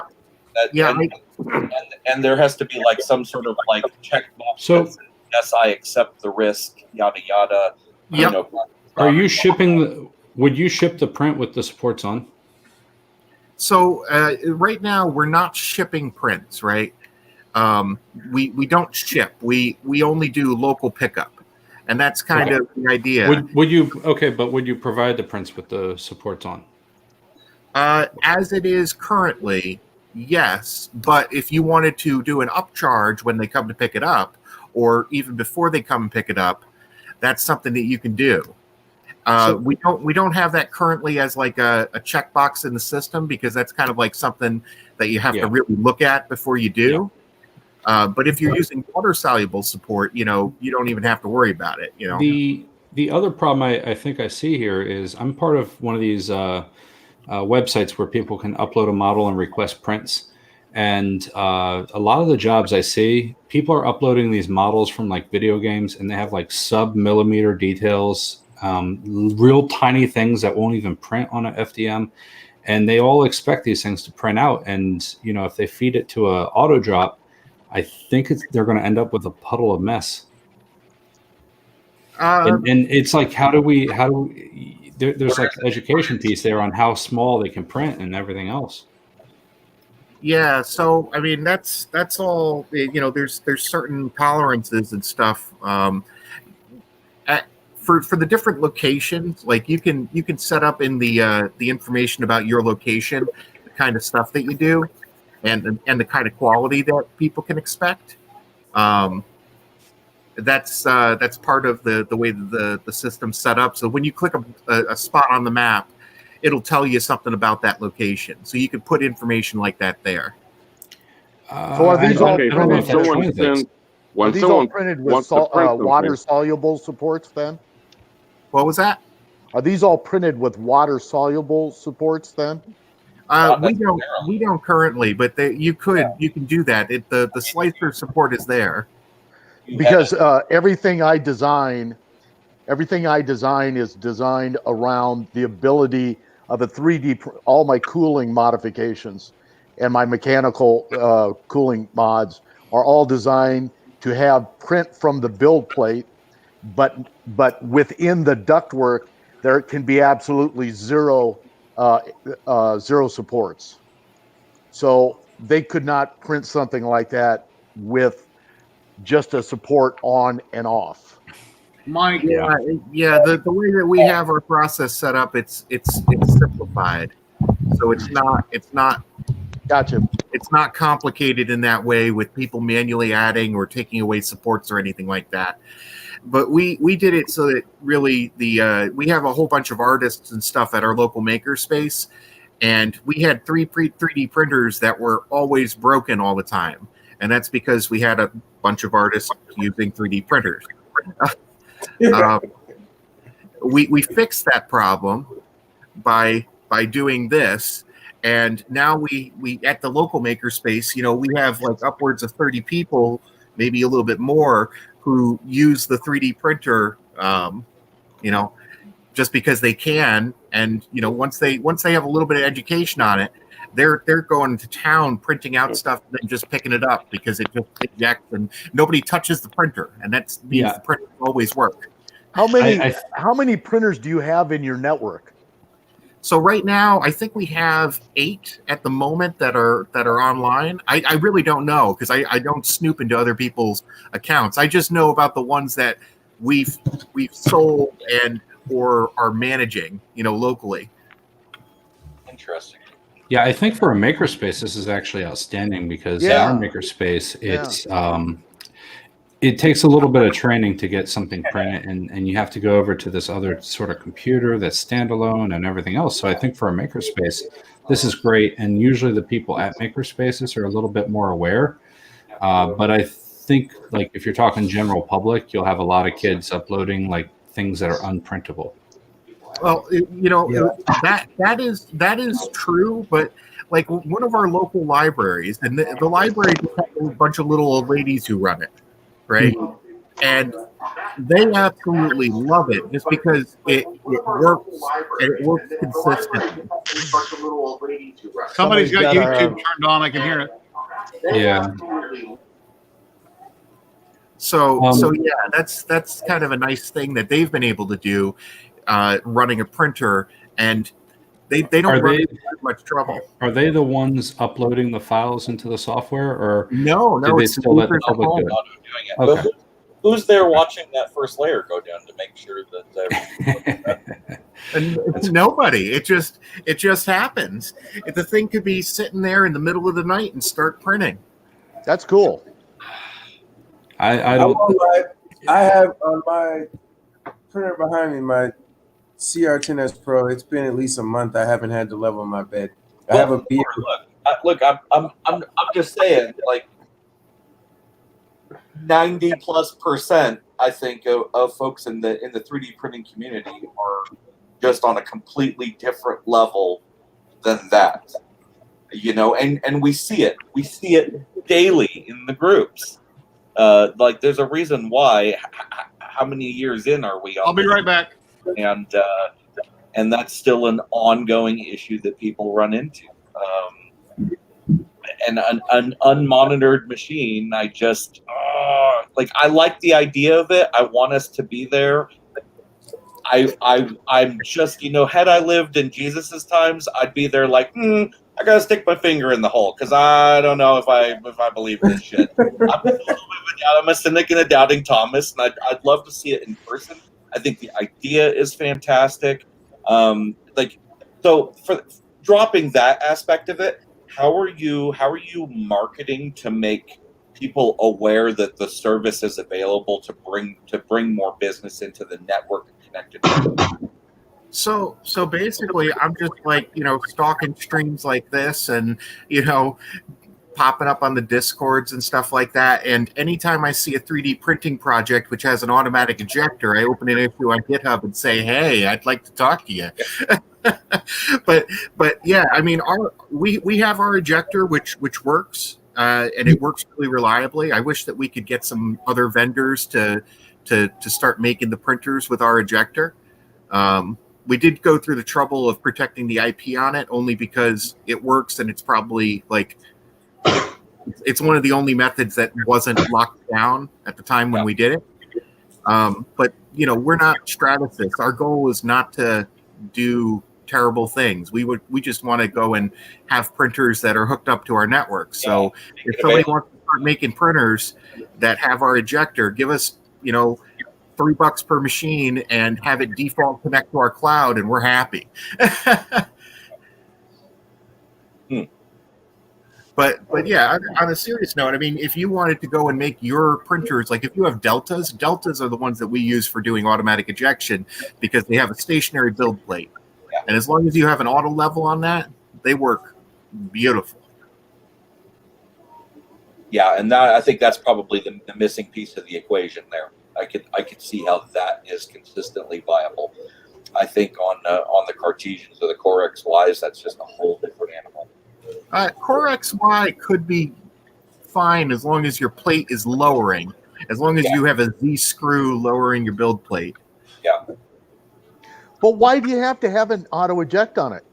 I mean, the average print is going to take 5, 8, 10 hours. The whole thing is to have that bed be clear without human intervention, really, so that who cares? Open You know, if you're making a little bit of money and providing a service for somebody that doesn't have a 3D printer, I can take that print off like now. Absolutely, you know, and if you have a manually managed print farm currently, it is super easy to hook it up to our system. And basically, the printers sit idle until there's a job. It gets routed to the machine based on the size of the machine and the material. So you know your printer will never print something that's too large, and it magically happens like that. As soon as the print is done, it sits there and it waits for a person. I shot a video of that. I had like a single frame video. It was 30 minutes long, and it was the part sitting on the machine. I use that in all my demos to talk about what happens when a normal 3D printer stops. But yeah, if you have 10 machines, you know, it's totally fine. You know, it would route and continue printing or start up a whole bunch of jobs all at the same time, depending on if they ordered an assembly. Sure. And you show up a couple of times during the day and take the prints off, and the printers become available again for the next guy to print. That totally works if you want to scrape your bed, and we support that. Okay, so you weren't on this stream. I think Matt was the only one. Maybe when I'm working on a project called the Miracle Bed, and since I've started using that, I have not have a failed first layer, period. I mean, with any surface, with anything, and my print farm would be really easy. Okay, so you guys all know I was trying to work on a patent on that, right? Jerry and Matt. So it ends up that I really can't patent it because all of the different parts are already available in IP. Okay? But they're not put together as a finished as a cohesive finished product. That's correct. Is this like where you have 3 steppers for manually leveling the bed? Okay, Mike, what this is it totally does away with your aluminum bed. Your aluminum bed stays in place, but what I've got is a magnetic film on the top of annealed glass. Annealed glass has the flattest surface without being machined. Okay. It's not tempered glass, it's annealed glass. Dixon, how you doing? And then on top of that, I'm using a piece of stainless 400 series stainless steel. I'm doing good, but something's going on. I'm hearing triple voices. All right. So I have a piece of 400 series stainless Somebody's steel. got their YouTube on. It's it's either on Facebook or YouTube. Somebody's got the stream running. 3 feedbacks. I'm hearing. So I've got Sorry to interrupt you, David. No, that's all right. So I've got a piece of 400 stainless steel, and then on top of that, I've got polycarbonate, and it's all glued. Wait a second. Are you printing on polycarbonate? I'm printing right on polycarbonate. Oh yeah, that works perfect. Let me show you polycarbonate for a long time. Let me grab one. I'm working on 3 different systems, and I think I showed you this last week. Here's one where it unloads with a robot. Oh, cool. And what I'm gonna pick is I want to pick the simplest way, and this is a little complicated, so I might not go this route because I have to make the G code to let the printer sit and cool down for 5 minutes. Are you looking for an automatic ejecting 3D printer? Is that your game? No, I already have auto shut off. I have 12 printers on my farm, and I already have auto shut off. And then this one here that I just showed you, where I showed the robot unloading. This is when I program this one. It's too complicated, and I have to have a laptop. running this robot to unload, and make the G code to automatically start the laptop up.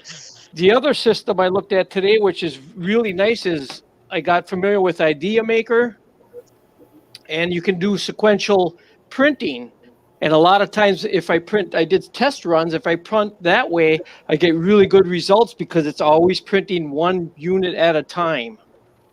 And the other way is I wrote a bunch of G code that pushes off. I got the G code written right here that pushes off. It clears the bed for you. I 3D printed a bracket that's sticky back tape on the fan, and I just have it go back, come forward, push the piece off in a bucket, and then it starts up the next part. And all I got to do is repeat the G code after I have that shutdown, that cool down time with a G4. And then what it does is I can just repeat that as many times as I want. If you have a reliable build surface that is guaranteed to detach from the print after cooldown every time, I have a method which I think that you can use to do automatic ejection. I have mirrors on all my units. People think I'm bull crapping, but I only have to level some of those printers twice a year. And if I give it a P4 command and I let it cool down for 5 minutes, it pushes right off into a box. So yeah, I definitely, if you want to talk at some point offline, I think that there might be some potential for kind of automating your setup there to just autopilot make some money. The thing is, well, I'm already doing that, but the thing is, it's going to cost me something where these 3 different angles I'm going at you can do anything with a G code with a 3D printer. Well, yeah, absolutely. And the way our system's set up, right, is the orders come through automatically, they get charged, and then they start up on the printer all by themselves. And the only thing you need is a Raspberry Pi on the printer. See, I'm doing that now, and I went through that. I've been doing this for 7-8 years. I went through that years ago, and I keep it simple. I don't have no Octoprint and all of that. I had that at one time. I had that other system for monitoring prints. And what I have right now is I can monitor everything with my phone and cameras. And then I have these receptacles where I can actually turn them off. But I even got rid of that because now all of my printers I have auto shut off. Let me jump back. Let's jump back and go to David Petzel, but he's been that build plate's getting pretty heavy in his hand. Okay, so Mike, or all you guys, so your build plate, what I use is annealed glass. So here's your annealed glass. That's a piece of annealed glass, and that has magnet material right. I glue it directly to it. I fuse it to the glass. So this surface is the flattest surface you can possibly get without being machined. This sits on your build plate. Okay, so Dave. Yes. Dave, I have a question. Is that floating glass? That is float glass, and I was a master glazer. So I know just about everything there is to know about glass. Yep. You cannot get nothing flat unless it's float glass. So all glass today is float glass. Every piece of glass made today is float glass. Okay, there is nothing that is not float. This has a magnetic 30 thousandths magnetic sheet that I glue right to it. Mm-hmm. And then I basically make my own wham bam, which is a piece of either stainless or spring steel. And that is glued directly to a polycarbonate sheet. Imposter! Polycarb is fun for printing on. It's sometimes hard to get stuff off, though. It's sometimes hard to get stuff off. That's how well it prints. I have probably 500 prints on 5 different machines since I developed this, and I have not had one failure. Now, I also introduce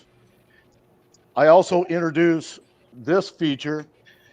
This actually plugs into your Z end stop. Okay.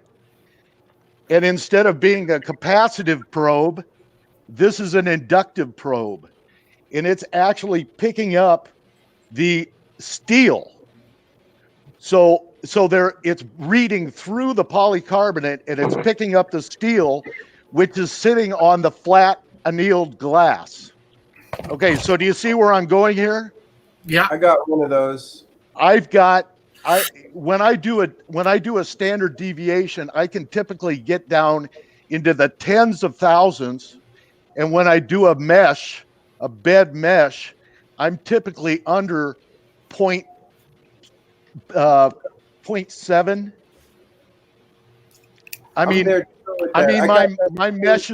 meshes are so flat that you don't even see a second color, and I take it clear down to 0.2 millimeters in my deviation for the mesh, and it looks totally flat because it's reading the glass. I've got a question for another person here, Matt. How can you have a print that takes 45 minutes to get off? What's up with that? Oh no, making a wisecrack because I saw his robotic arm. I saw Dixon's robotic arm, and it immediately made me think of the old Radio Shack Armatron. No, oh yeah, wisecrack. I got one of them off the bed with my little orange handles. No, you got to remember when I started my farm 7-8 years ago, they didn't have all this wham bam and everything, and I had so much success with my production parts with the mirrors, excuse me, the mirrors and the hairspray that I had to stay with it because, like you said, if you put a delay in there and you let that sit for 4 or 5 minutes, I mean they pop right off, and I start the next print starts, and I never had it not stick. But I got 3 layers of hairspray, and then I would have to maybe take and clean them plates like every 4 months. But as long as people don't understand, as long as you don't bang them, here they're banging on the beds trying to get the part off. I have clips on them mirrors. As long as if you don't let it cool down, you have to take the mirror off and then get the part off. And then you only have to level the bed once, maybe every 6 months. Yep. TK, what were you playing in VR? Okay, Mike, I have a question for you. And I'm sure if someone has already asked this question. Oh, who's talking? Let's just say you have the man next to you. 1,000 prints come in a week. Now, do you have 1,000 printers, or are you relying on the general public to get those prints out for you? And can you guarantee that the people who are printing those prints are going to print out quality prints? No, that's why I do it in-house. I don't believe in that. I do it in-house. I just assembled 3 more printers and Dixon, he's talking to Mike. Oh, I'm sorry. Go ahead. So obviously, if we run into a provider who has some serious quality control issues, that's something that we have to deal with. But we don't have a super robust vetting process at the moment. If that's what you're asking about. So no, what I'm saying is that let's just say you have 1,000 prints come in, and people want them to go out. Can you guarantee that all 1,000 prints are going to go out? Well, do you have 1,000 printers, or are you relying on the general public? We rely on the individual, local printers, right? So when you print something, you're sending it to a local printer or to a local place which has a bunch of printers. And you have to kind of gauge the capacity of that location. And obviously, in our software, your location profile, you can put in your phone number and all that kind of fun stuff so that, if somebody has some questions and whatnot, they can call you before they actually do a print. But, that's kind of the way that the platform's set up. I'll be kind of curious to see long term what the growing pains on that are. I think when it's exposed to like general public use, and because I think there's certainly a fairly steep learning curve to running 3D printers, let alone running multiples, and maintenance, et cetera, et cetera. But I think, if there's this general perception that it's, from anyone who hasn't ever done it before, that it's just click a button and then you have this thing, without knowing any of the underpinnings of it, or grasping the size of printers, the scale of a thing that they can have, the amount of time that it takes to make it.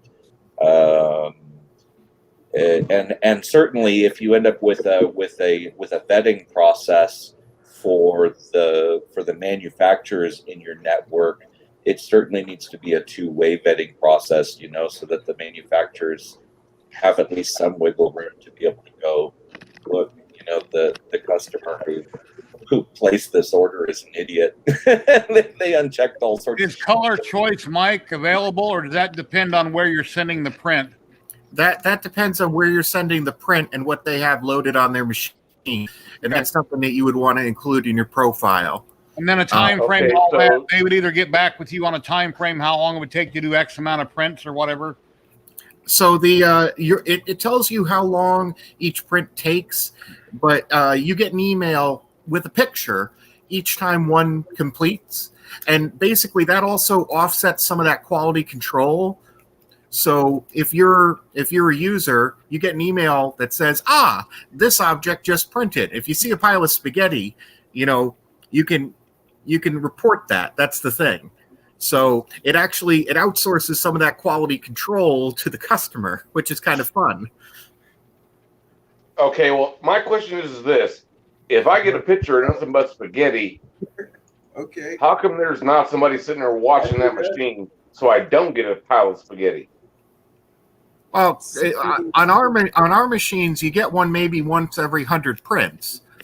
Okay, that's not the answer I was looking for. But there should be somebody sitting there watching that machine.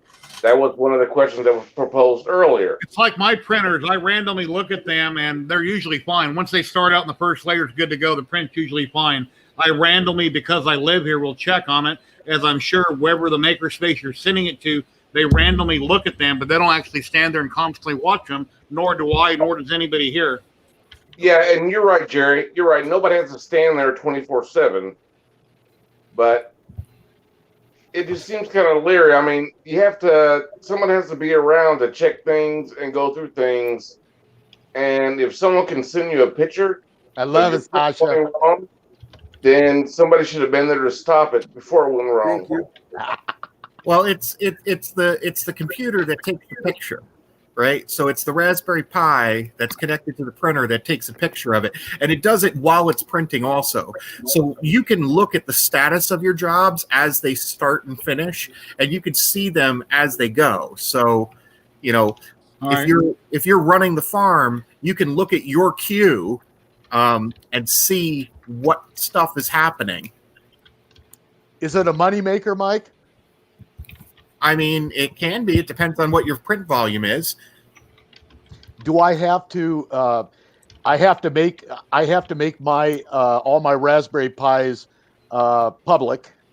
You don't make your Raspberry Pis public. What you do is you install our client on it, and your client, but the client software reaches out to our server, so you don't have to poke holes in your firewall or do anything weird. I might be looking you up because I've got so many machines, and I love printing. I do mechanical parts all the time, prototyping. So, and for other people, but I have a lot of people that would like to reach out to me, but didn't know I was available. And this might be a real good way for people to reach out and do prototyping.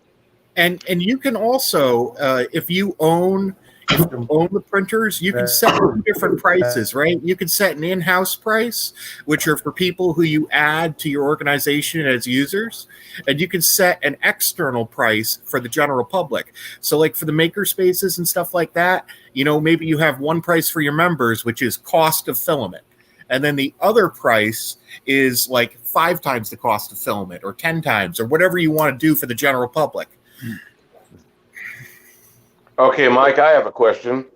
Let's just say I have 20 printers. Yeah. And I'm printing through your organization, and let's just say I'm charging $25 a print. What's my percentage of profit, and what's your percentage? So we take 10%, and that handles the credit card processing fees and us managing the slicing and doing all that kind of fun jazz for you. Okay, that's not bad. Yeah, so we basically at the end of each month we would send you a check for whatever it is. We haven't quite figured out how to do it electronically. That's not going to cost us a boatload of money. So do you suggest what people should charge for certain size prints or however many hours? Even though you're taking 10%, do you have recommendations for the people? I should actually, but I don't currently. I can put some recommendations in there for different materials. We don't charge based on the time. We charge based on the quantity of material used. Yeah. I know that might not be perfect, but it is the closest to perfect that we can get at the moment. Okay, so there's going to be a different price between going if it's PLA and PETG. Yeah, and it would be a different price if it was a small thing versus a big thing. Yeah, it's like people that sell on Etsy. Some people undercharge when they should charge more, and they say, well, people won't pay it. Well, don't undercut yourself. It's worth what it's worth. Your time, you don't want to undercut yourself. Yeah, I think charging for approximate filament usage is certainly a good way to go. I would hazard that maybe in that business model there's like an extra $5 charge on top of that isn't nailed in fees. That's for the manufacturer that goes towards printer maintenance. But you can make that price yourself, Matt. Well, that's what I'm saying. But I'm saying if you don't have moderation turned on, and those prints are automatically getting sliced, they're automatically getting kicked out to your printers, that rate is what it is, and I worry about that. I think about the longevity of the machines as well, and knowing full well you're going to hit those points where you're going to need that extra little bit of income, not just to turn around and buy more filament to keep the machines rolling, but parts as well. Yeah, I mean, a good rule. And you're exactly right. Look at all of us, man. Look at all of us. We've all got printers sitting behind us that are doing nothing. We have. I know. I've only got one. This is broke right now. I've got 5 printers, and one of them's running, and 4 of them are not. David, you're right. You're absolutely right. Like he spoke of, we have to worry about maintenance costs. Well, we all know how to maintain our printers. And you're all taking on another job, basically. If you have all those printers and all of a sudden you sign up and you start getting stuff sent to your house, you've got to clean it, you got to load the filament, you got to pack them up and ship them. Now they come and pick them up. We don't do no shipping. It's all local. They come and pick them up. It's local. Yeah. Okay. So I'm only going to get people from Iowa City area, maybe Cedar Rapids, half hour away. But you know what? There's probably thousands of people out there that would love to have something, just to say they have something that they printed on a 3D printer. Yeah, so part of our future business model, since we include that CAD software in there, is that designers are going to be able to publish their parts either for free or for a charge, and every time it gets printed, they'll get paid along with the person who actually prints it. So that's just kind of a nice little thing that's probably going to be coming down the pike with that. Okay, now I'm pretty sure there's going to be people that design things that have never worked with 3D printers before, Mike, that just cannot be printed. Post a link, Mike, to where people can find out more information in the chat. Yeah. We can move on to something else. Yeah. I have one more question, Mike, and I think it's very important. I design a lot of parts, and then my machines produce, 30, 50 parts, whatever. And it's not toys, it's for machines and all of that, production parts. And My question is, what about when I design something? What about protection on my design when I send it to you? So, because we do the slicing on the server, you know, or directly on the printer, right? Nobody's really interacting with that file, right? Except for the user who owns it and the print house who prints it. So you have software that's auto slicing. Yeah, our slicing currently happens on the server. We've been thinking about pushing it out to the pies, but Somebody's got something going in the background. And That's me. I'm running slow. My bad. I just What how does the auto slicing work? Is it a one size fits all? Otherwise, what algorithm are you using that's determining? it's just Cura engine with a slicer particular profile, and you can tag that profile to several machines or just one machine. And when it goes to that machine, it slices with that profile plus whatever infill or support settings that come in from the part itself. But it's very limited. We don't give you all the options. Matt, have you ever used the Cura engine in your Octoprint? I don't run Octoprint. I used to run Astroprint, and I didn't like it. I typically send G code to my Octoprint, but if I accidentally send an STL file to my Octoprint server, it automatically will slice it for me because it's got the Cura engine built into Octoprint, and it will slice it for me. I've never tried that. I didn't know that.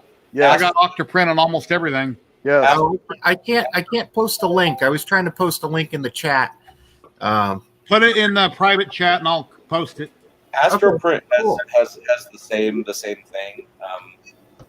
I don't like the way it slices, and I find that like even on a big project like Ecto, those slicer settings are not consistent from part to part.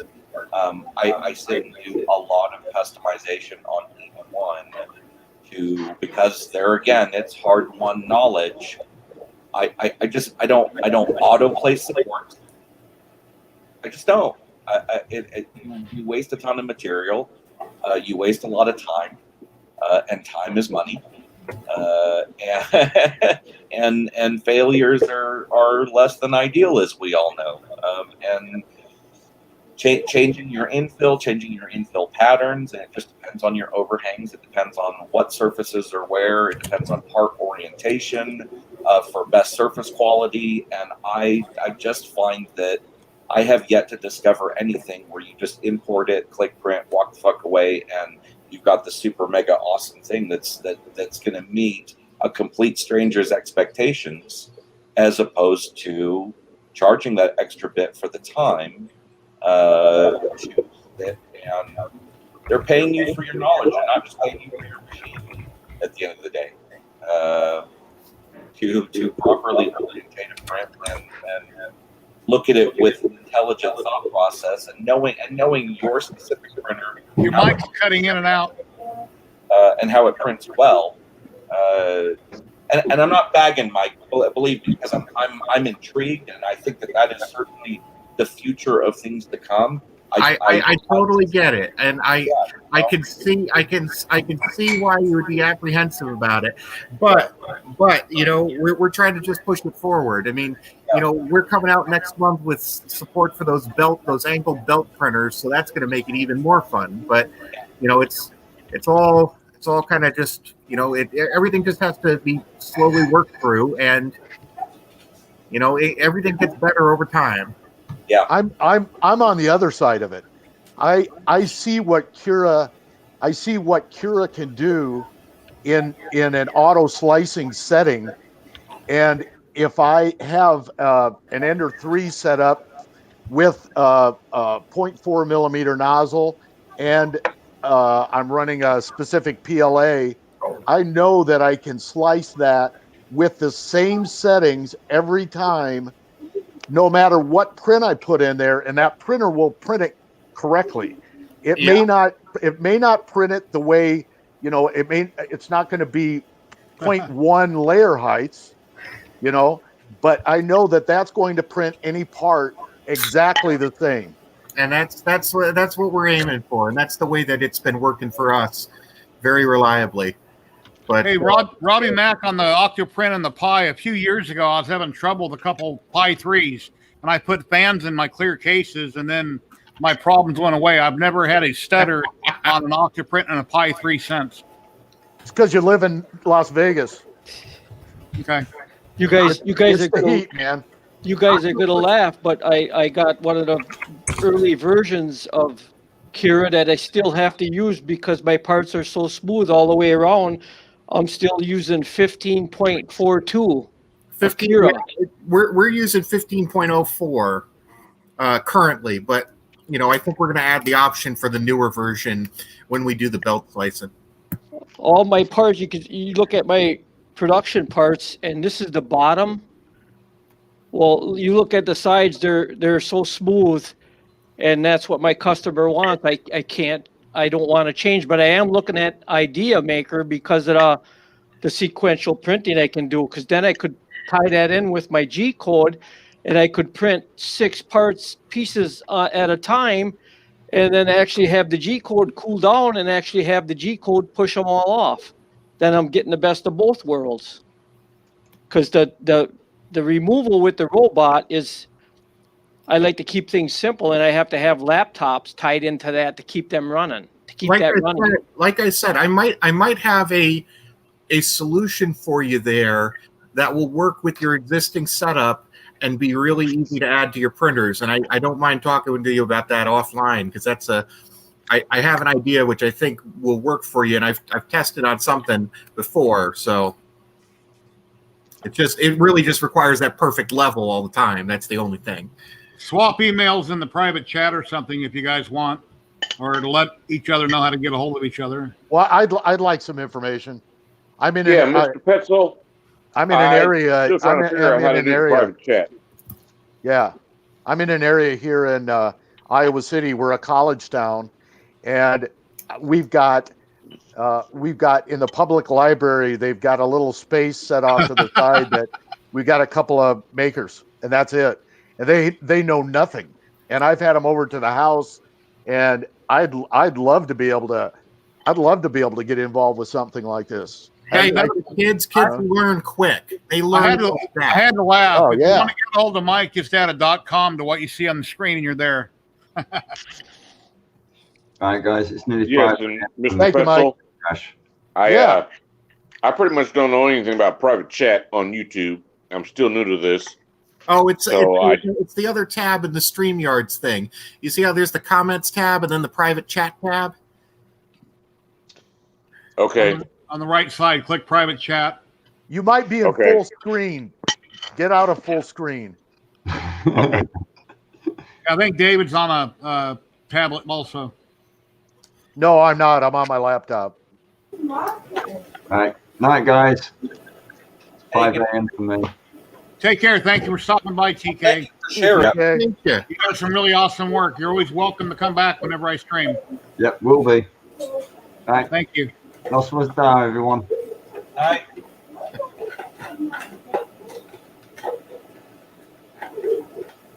Yeah, Mike, I look forward to the future of that. I look forward to these machines being better and more reliable and auto printing. And yes, I think we all very much dream of that and taking the sweat equity out of the equation. Okay, Mike. So as a business owner, and I run millions of dollars of credit cards a year. Do you cover the back end of the credit cards if somebody objects to a charge? We're using Stripe and the standard Stripe APIs, so it's handled pretty much with all that. So if they contest it, do I get the hit, or do you get the hit? Well, we would get the hit first, but we would obviously pass it on if it was valid. Okay. And that kind of goes back to Matt. That's an honor system at that point. Yeah. Well, yeah. I mean, if somebody does a bunch of Dungeons and Dragons figures with me, and they don't like the precision of them, and they decide that they don't want to pay me, now I'm out a lot of filament, a lot of time, and I mean, how would it work with a normal credit card kind of transaction? Obviously, you could contest it, I guess, as the vendor, but it's an automatic return to the customer normally, right? Isn't that typically? Can't all sales be final, and that's the end of it? Except with credit cards, they're magic. Yeah, that's magic. Yeah, and that's I think that's probably the only part that really worries me. And like I said, when you're in a controlled environment, like a library scenario, a school scenario, a makerspace scenario, where you're dealing with, other individuals who are competent in their trade and are typically fairly reasonable. That's one thing. When you're dealing with the general public, I think that a format like pin shape, for example, where they select their model, yada yada, and then it's up to the maker to input all of the settings and to use his knowledge to maximum degree to create a quality product. And, if it fails at that point, well, then that is indeed on the maker. So when so much of this, like the slicing is out of the maker's control, boy, that liability scares me, man. That's a quick way to Mike, do you have you're on the server, I'm assuming, of your company. Do you have samples of what the last 10 prints were that went through your slicer, so we could get an example of what? I mean, it's just Cura 15.04. So no. Do you have a file you want?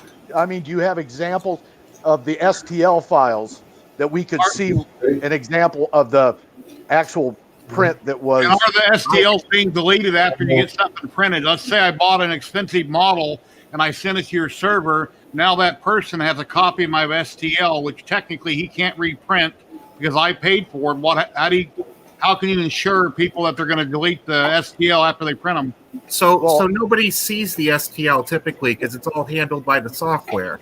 Okay. But, and then the STL will live in your auto drop account until if you delete it, Okay. It just kind of sits there. It's like so a Dropbox. I can't preview it. I can't preview a slice file at all. I mean, I can show you some of the things that I've sliced, but I can't just. I'm not comfortable going and showing you what other people have been slicing. Sure. That's not something I could do. Yeah, okay. Don't do that. If you want to see what's been sliced and actually printed, let me see. I mean, are these? Is somebody going to send me? Is somebody going to want to print a 1 foot benchy? I mean, so first or just a box. It's impossible to send something that's bigger than your printer. Yeah, no. I'm not worried about the size because it will fit. I'm just saying, are these typically the average size of something? Are these typically simple files? Is this typically a box, a vase, it's whatever the customer a benchy, or is it? We've had a lot of Dungeons and Dragons terrain. We've had a lot of people just building prototype things, which are all generally about the size or smaller than a roll of toilet paper. That's kind of the average. Stuff that's small, about that size or a little bit smaller. I've had people printing out parts of dolls that they're making, or weird baby heads. I don't know what they're making with them, but they're scary looking. Yeah. I've had people do all sorts of weird stuff, but that's what you get when you have artists. Yes. Yeah. Don't go there. I'm one. I don't know why the skull has antlers on it. Yeah. Don't go there. But it's pretty just common kind of stuff. That and a lot of knobs. Everybody needs to replace the knobs on their stoves. And when I do a class, it's always, I always teach everybody how to make a generic knob that they can customize for whatever they want, whether it's a radio, their stove, their dryer, whatever it is. You teach them how to make a knob, and then they make all the knobs they could ever want. I see a lot of the stove knobs out there on Thingiverse and stuff. Yeah, it's a great little first project, right? So, what are people doing with their knobs? Tyler, you're welcome to jump in if you'd like to. Yeah. So I mean, I'm down to talk about something else, let's talk about something else. Yeah. David, that would be great. Hopefully we weren't too brutal because No. I love it. I love it. David, let's talk about this. This is my son's page. My son is an artist. He and I we both are artists. But this is some of the work on his page. Is it scrolling? I can't tell. Yeah, it's scrolling. Yes, it is. Yeah. So, but I was going to show you his. That's a self-portrait in the middle. The one with the cards. Yeah. These are some work he was doing when he worked for a company in Denver. But he does. All this stuff is hand drawn, and he also. I'm trying to get him. He knows how to use 3D modeling software. So he used to do some incredible. That's my son. That's my son on the right hand side. And there he is skiing, but he does a lot of. You can see some of the weird skulls and. Nice. It looks like he needs a laser engraver to just start making. There you go. That skull. Flat. Yeah. So let me take that off of there. Yeah, if he could draw these, he can probably airbrush them and paint them. And if he had a laser engraver, like they said, engrave them into coasters or whatever. Yeah, I'll tell you what, those K40 lasers that are so super cheap, they work. And it's just a couple mods to get them actually working really nicely. Well, that one that who had one last night on Dan's stream? Yeah, he was talking about the same thing. It was the K40 because they're only like $300-400 you can get them for. Yeah, it looked pretty cool. Yeah, I bought. They did call them K30s. I bought mine 30 years ago, and I just this week I had to change out the stepper motors. Were grumbling, and they're so old. They had the unipolar stepper motors, so I had to switch them out. And I put the bipolar in there, and then I changed the software and everything. I put an Arduino in there with pulse width modulation, but my machine was so old, I paid like $1,500 for mine way back. Why aren't the 40K lasers legal? Big Mike said that they're not legal. Why not? Why wouldn't they be legal? Yeah, what do you mean they're legal? They're just a CO2 laser. Yep.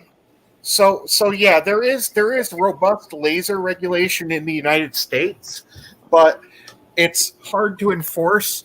And you could buy basically any laser you want on eBay. They are dangerous though. You can't look at it. If you look at it, you're liable to burn out your eyes. Now we got all the 3 blue shirts across top.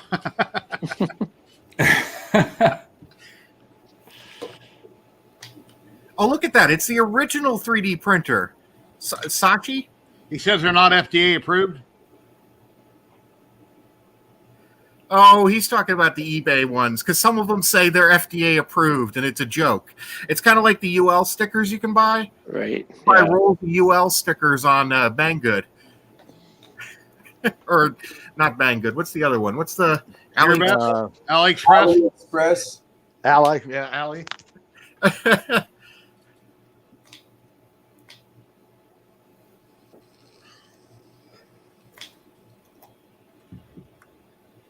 Well, it's been almost 4 hours. I think I'm going to call it a day.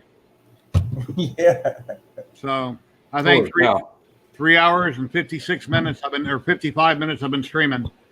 But I'll be back again on Tuesday night at 5 o'clock Pacific. I'll have Trevor McIntosh on talking about his company and all his printers and stuff that he resells, Amazon returns on Facebook, Creality, and I forget the other company, resin printers that he's selling, but he'll be on Tuesday night at 5. I'll try to come back on for another hangout on Friday and then again on Sunday. And everybody's always welcome to come back, join in and chat, and you know, it's a lot of fun usually.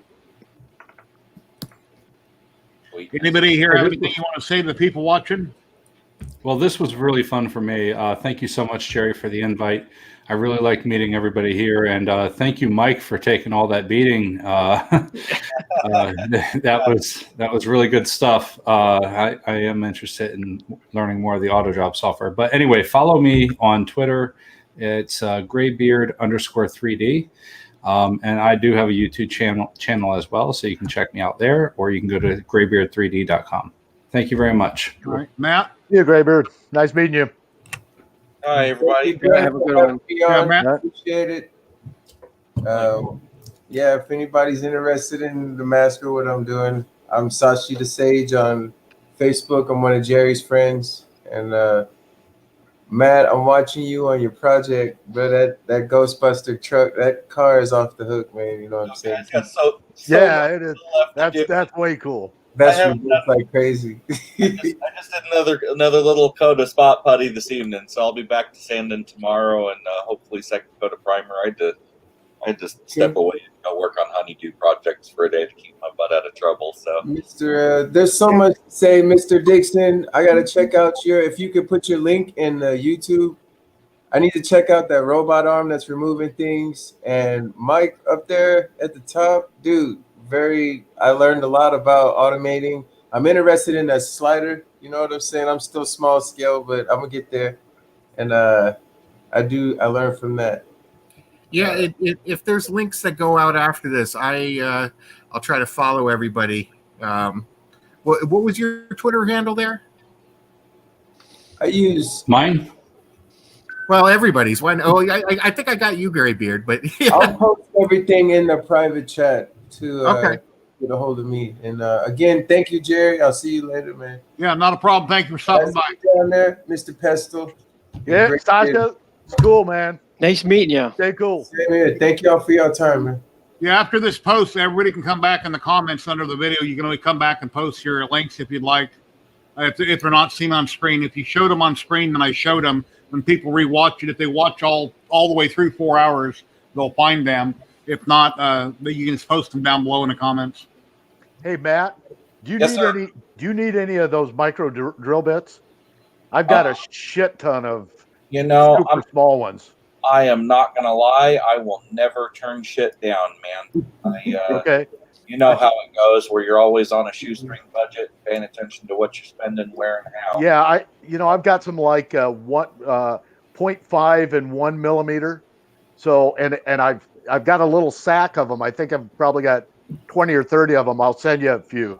That would be ideal because I ordered extra fiber optic filament because I think upcoming is going to be another bucket list project. I've been wanting to do a very, very large Deep Space Nine, and I've been cranking up files like crazy. So send me a Facebook message. Okay. Send me a Facebook message with your address. And Jerry, that additional polycarbonate should be in this weekend. Okay.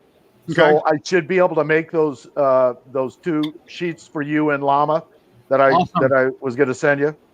So polycarbonate is the best. I'll tell you what, nothing comes up off of it. I love it. Yeah, there's nothing better. You can say what you want about PEI.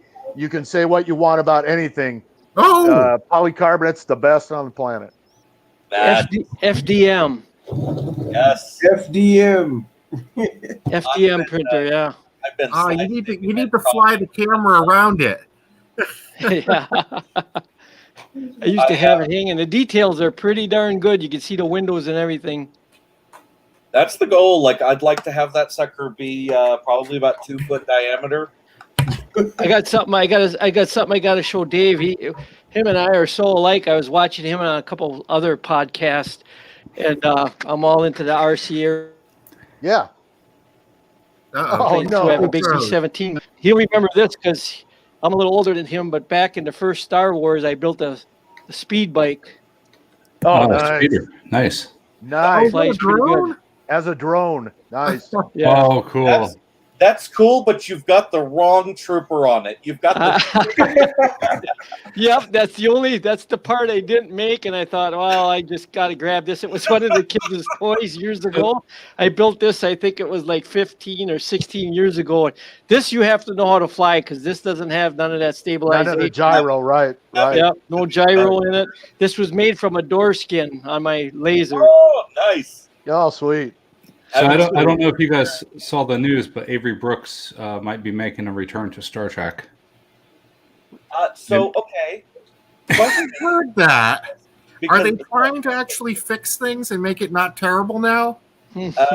My understanding, is that they are. But I also saw an article that that Janeway is coming back as well.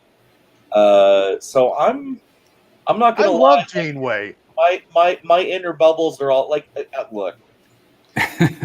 I'll admit it. Like when Voyager first came out, I was like, no, now watching it, and then It's got better with age. I caught it in syndication after the fact, and I went, "Oh, this is fantastic!" But I know it's not like the crowd favorite. Deep Space Nine is my go-to. It's my jam every year, like clockwork. All 7 seasons. It goes in the background. I fucking love it, man. Okay, hey Matt. Yeah. Matt, I'm 63. I remember watching Star Trek first season when it came out, and we used to go try to find somebody that had a color TV because everybody had black and white TVs. So we'd find somebody that had a color TV set so we could watch it, dude.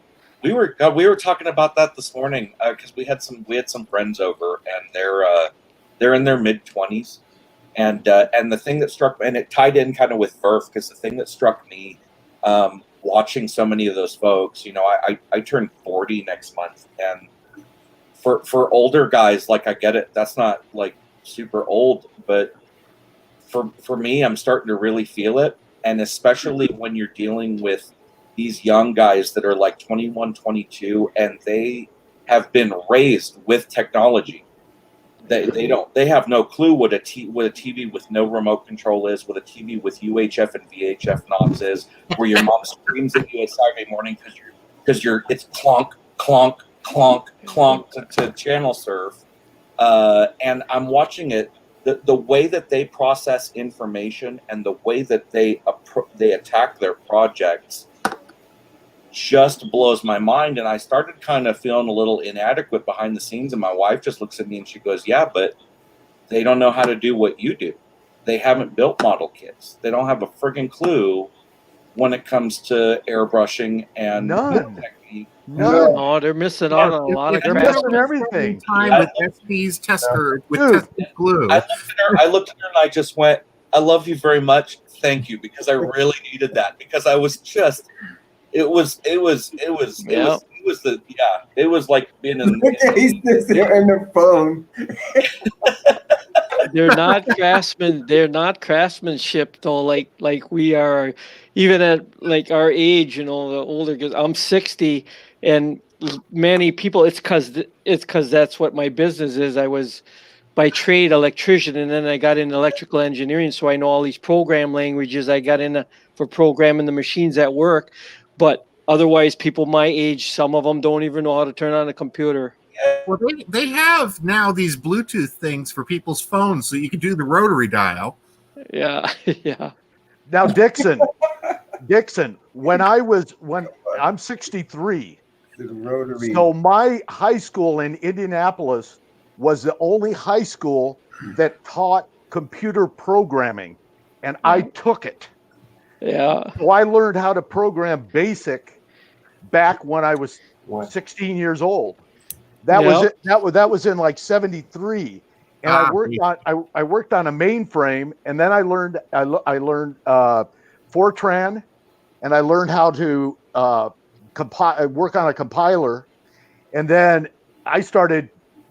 Right now I'm trying to teach myself Python, and it's so friggin' easy that this is like my old SQL shit. I was an electrical shop foreman for 7 years, building motor controls before, and this has always been like a side gig hobby. I'm like, look, you throw a wiring schematic in front of me, I'll wire it. Programming makes me want to shoot myself in the face. I've got art brain and I have practical brain where I just like wiring things makes me happy because everything's dressed That's right. a link to Sasha I just put in chat, guys.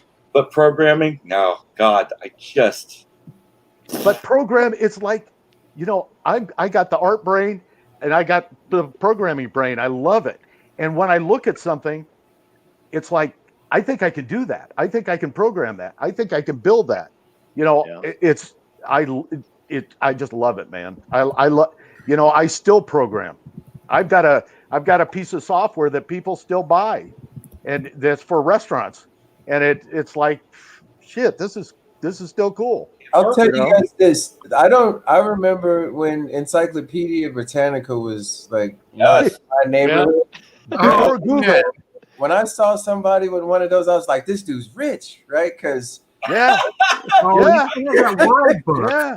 So that's what we all started on. Yeah. When you buy a set of books, you're only going to open once. One time. So a lot of that is where I got to go into computers. But today, man, look, I feel sorry for people with degrees that don't utilize them, because overnight, if you really want it, I'm proof. You don't even need to code, man. I use like Python. You can use a program called Scratch, where it's like the Windows of Python. Okay. It's an interface stuff, and it's doing MIT level machine and moving. And I don't understand any of what I'm doing. I just know, well, the orange moved this, that's the and same the red moved that. I'll tell you what, though, you look at that Scratch long enough, and all of a sudden you look at the code it's writing on the side, and you're going to get it. You're going to get it right away. Exactly. That's exactly right. That's exactly right. Once again, I got to call the stream. So everybody that joined me tonight, I really appreciate it. And Thank you, Jerry. Thanks, Jerry. Excellent show. This is fun. I'm going to blink everybody out one at a time, then I'll say goodbye to everybody online. But thank you guys for joining me.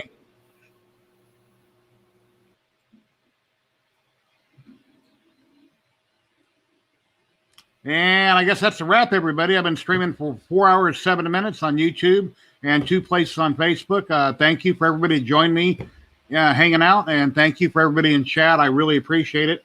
So everybody have a great night, and come back on Tuesday, 5 p.m. Pacific, when I'll have a great guest on. Trevor McIntosh will be joining me. And it'll be a great stream, 5 o'clock Pacific.